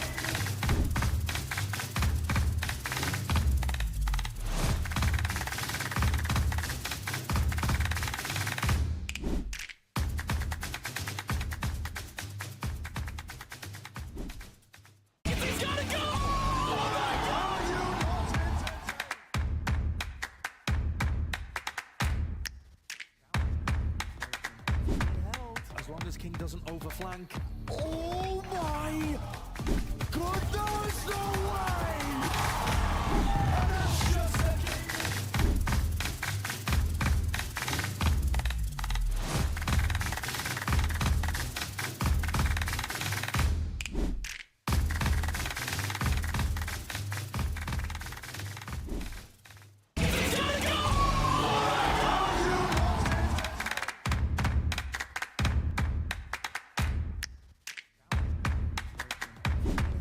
as long as King doesn't overflank.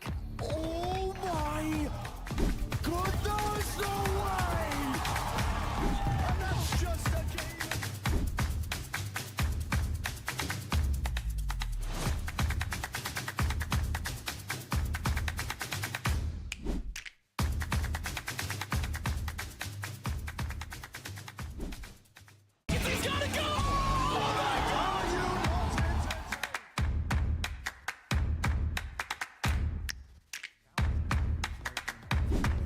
as long as King doesn't overflank. Oh my goodness, no way! And that's just a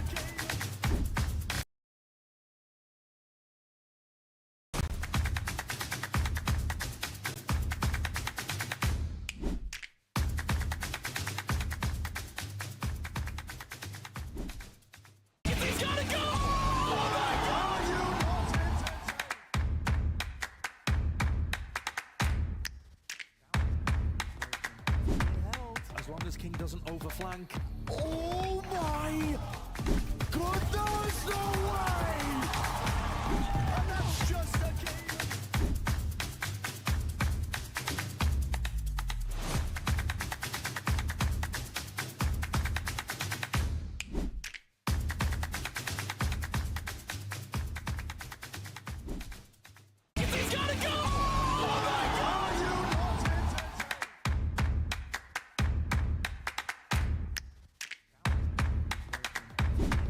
as long as King doesn't overflank.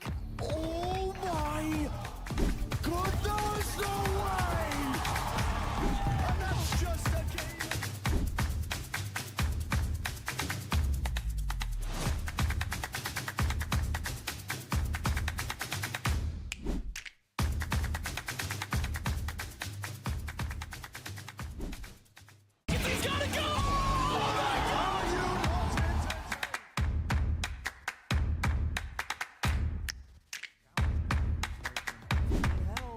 long as King doesn't overflank.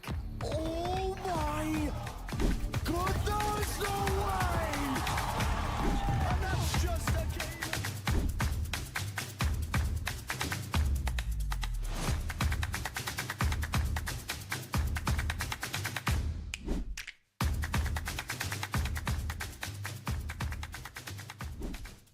He's gotta go! Oh my God, you want it.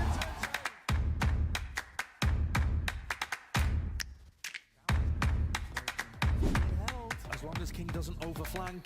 Oh my goodness, no way! And that's just a game.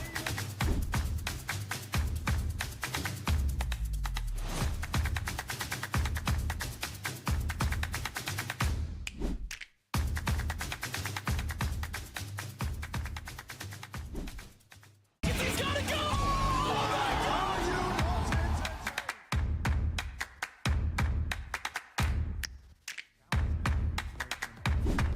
As long as King doesn't overflank. Oh my goodness, no way! And that's just a game.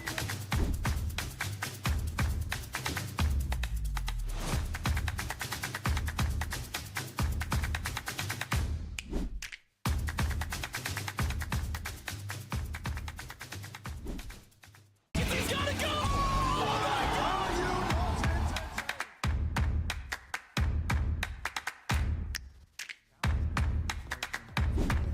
As long as King doesn't overflank. Oh my goodness, no way! And that's just a game.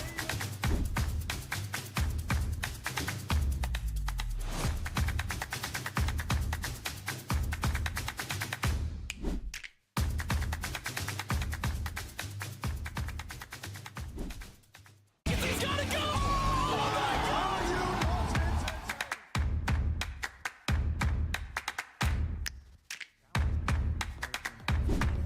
As long as King doesn't overflank. Oh my goodness, no way! And that's just a game.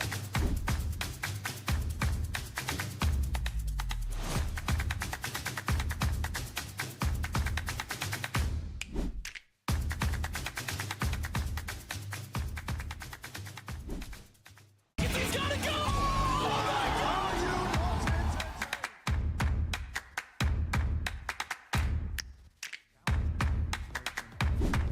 As long as King doesn't overflank. Oh my goodness, no way! And that's just a game.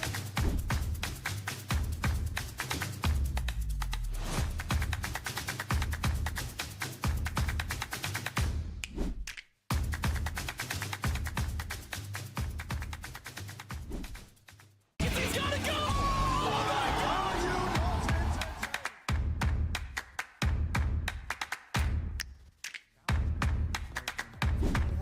As long as King doesn't overflank. Oh my goodness, no way! And that's just a game.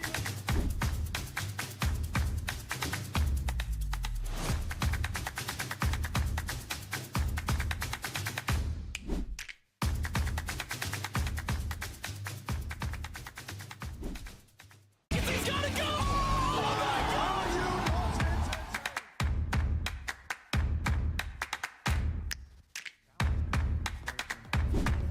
As long as King doesn't overflank. Oh my goodness, no way! And that's just a game.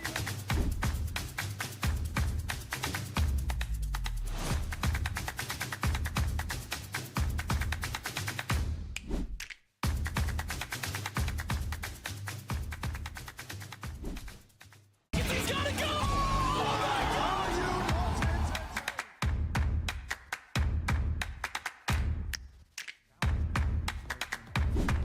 As long as King doesn't overflank. Oh my goodness, no way! And that's just a game.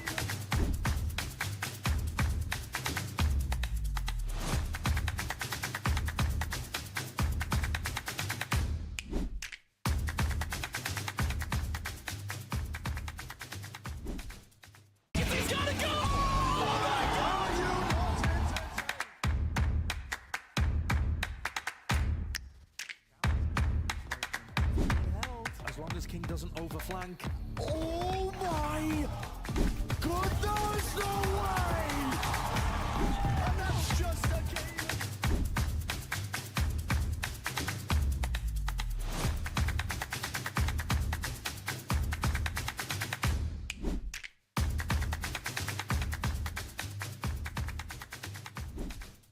He's gotta go!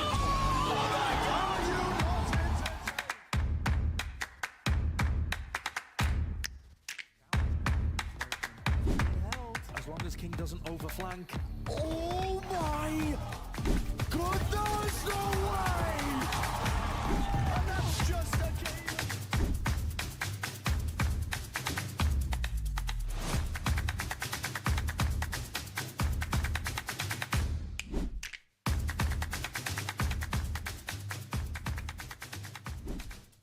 He's gotta go!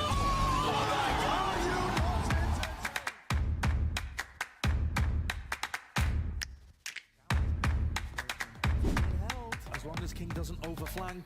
Oh my goodness, no way! And that's just a game.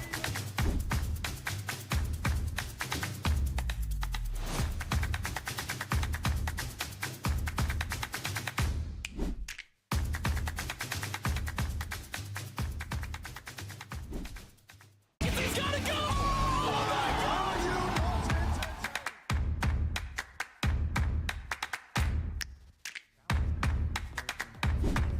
As long as King doesn't overflank. Oh my goodness, no way! And that's just a game.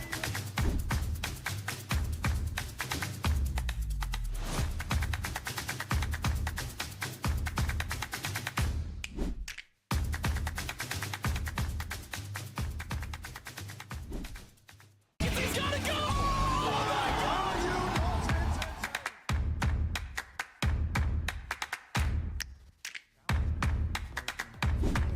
As long as King doesn't overflank. Oh my goodness, no way! And that's just a game.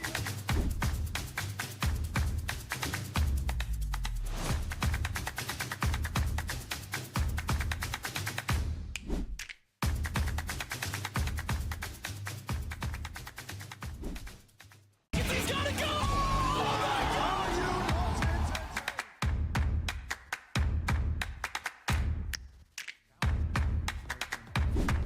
As long as King doesn't overflank. Oh my goodness, no way! And that's just a game.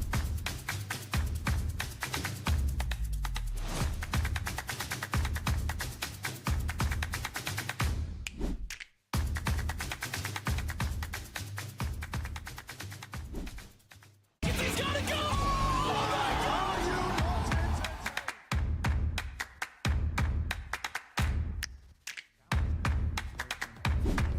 As long as King doesn't overflank. Oh my goodness, no way! And that's just a game.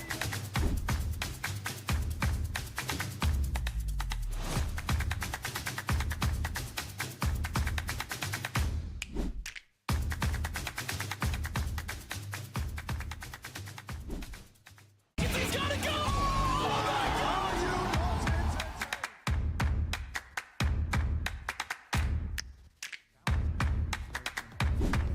As long as King doesn't overflank. Oh my goodness, no way! And that's just a game.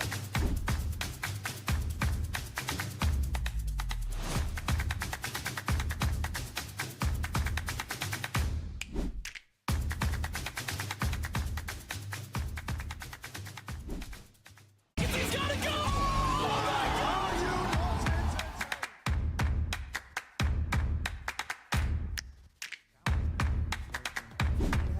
As long as King doesn't overflank. Oh my goodness, no way! And that's just a game.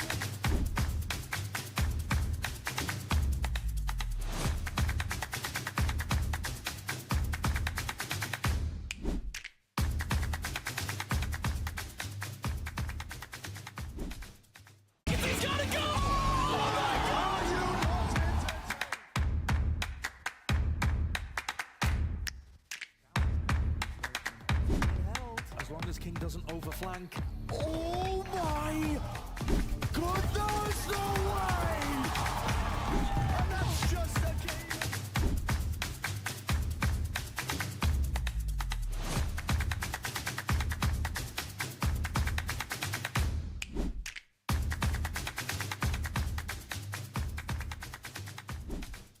He's gotta go! Oh my God, you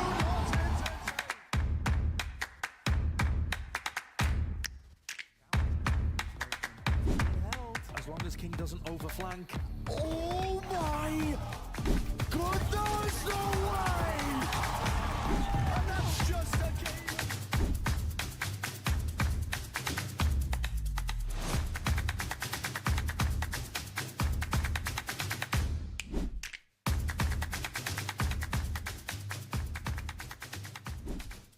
He's gotta go! Oh my God, you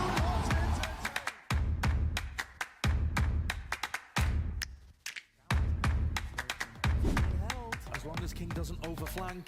Oh my goodness, no way! And that's just a game.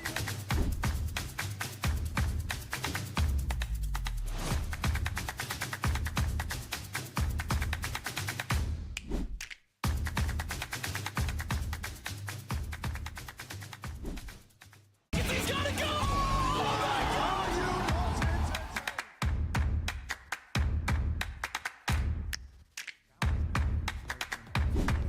as long as King doesn't overflank. Oh my goodness, no way! And that's just a game.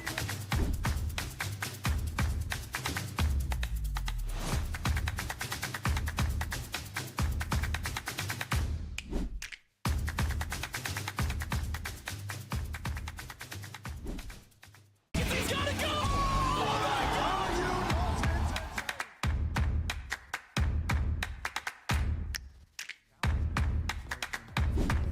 as long as King doesn't overflank. Oh my goodness, no way! And that's just a game.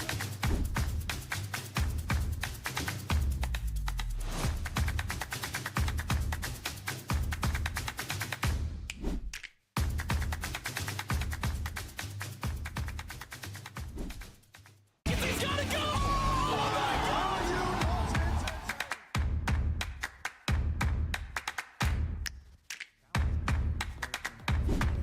as long as King doesn't overflank. Oh my goodness, no way!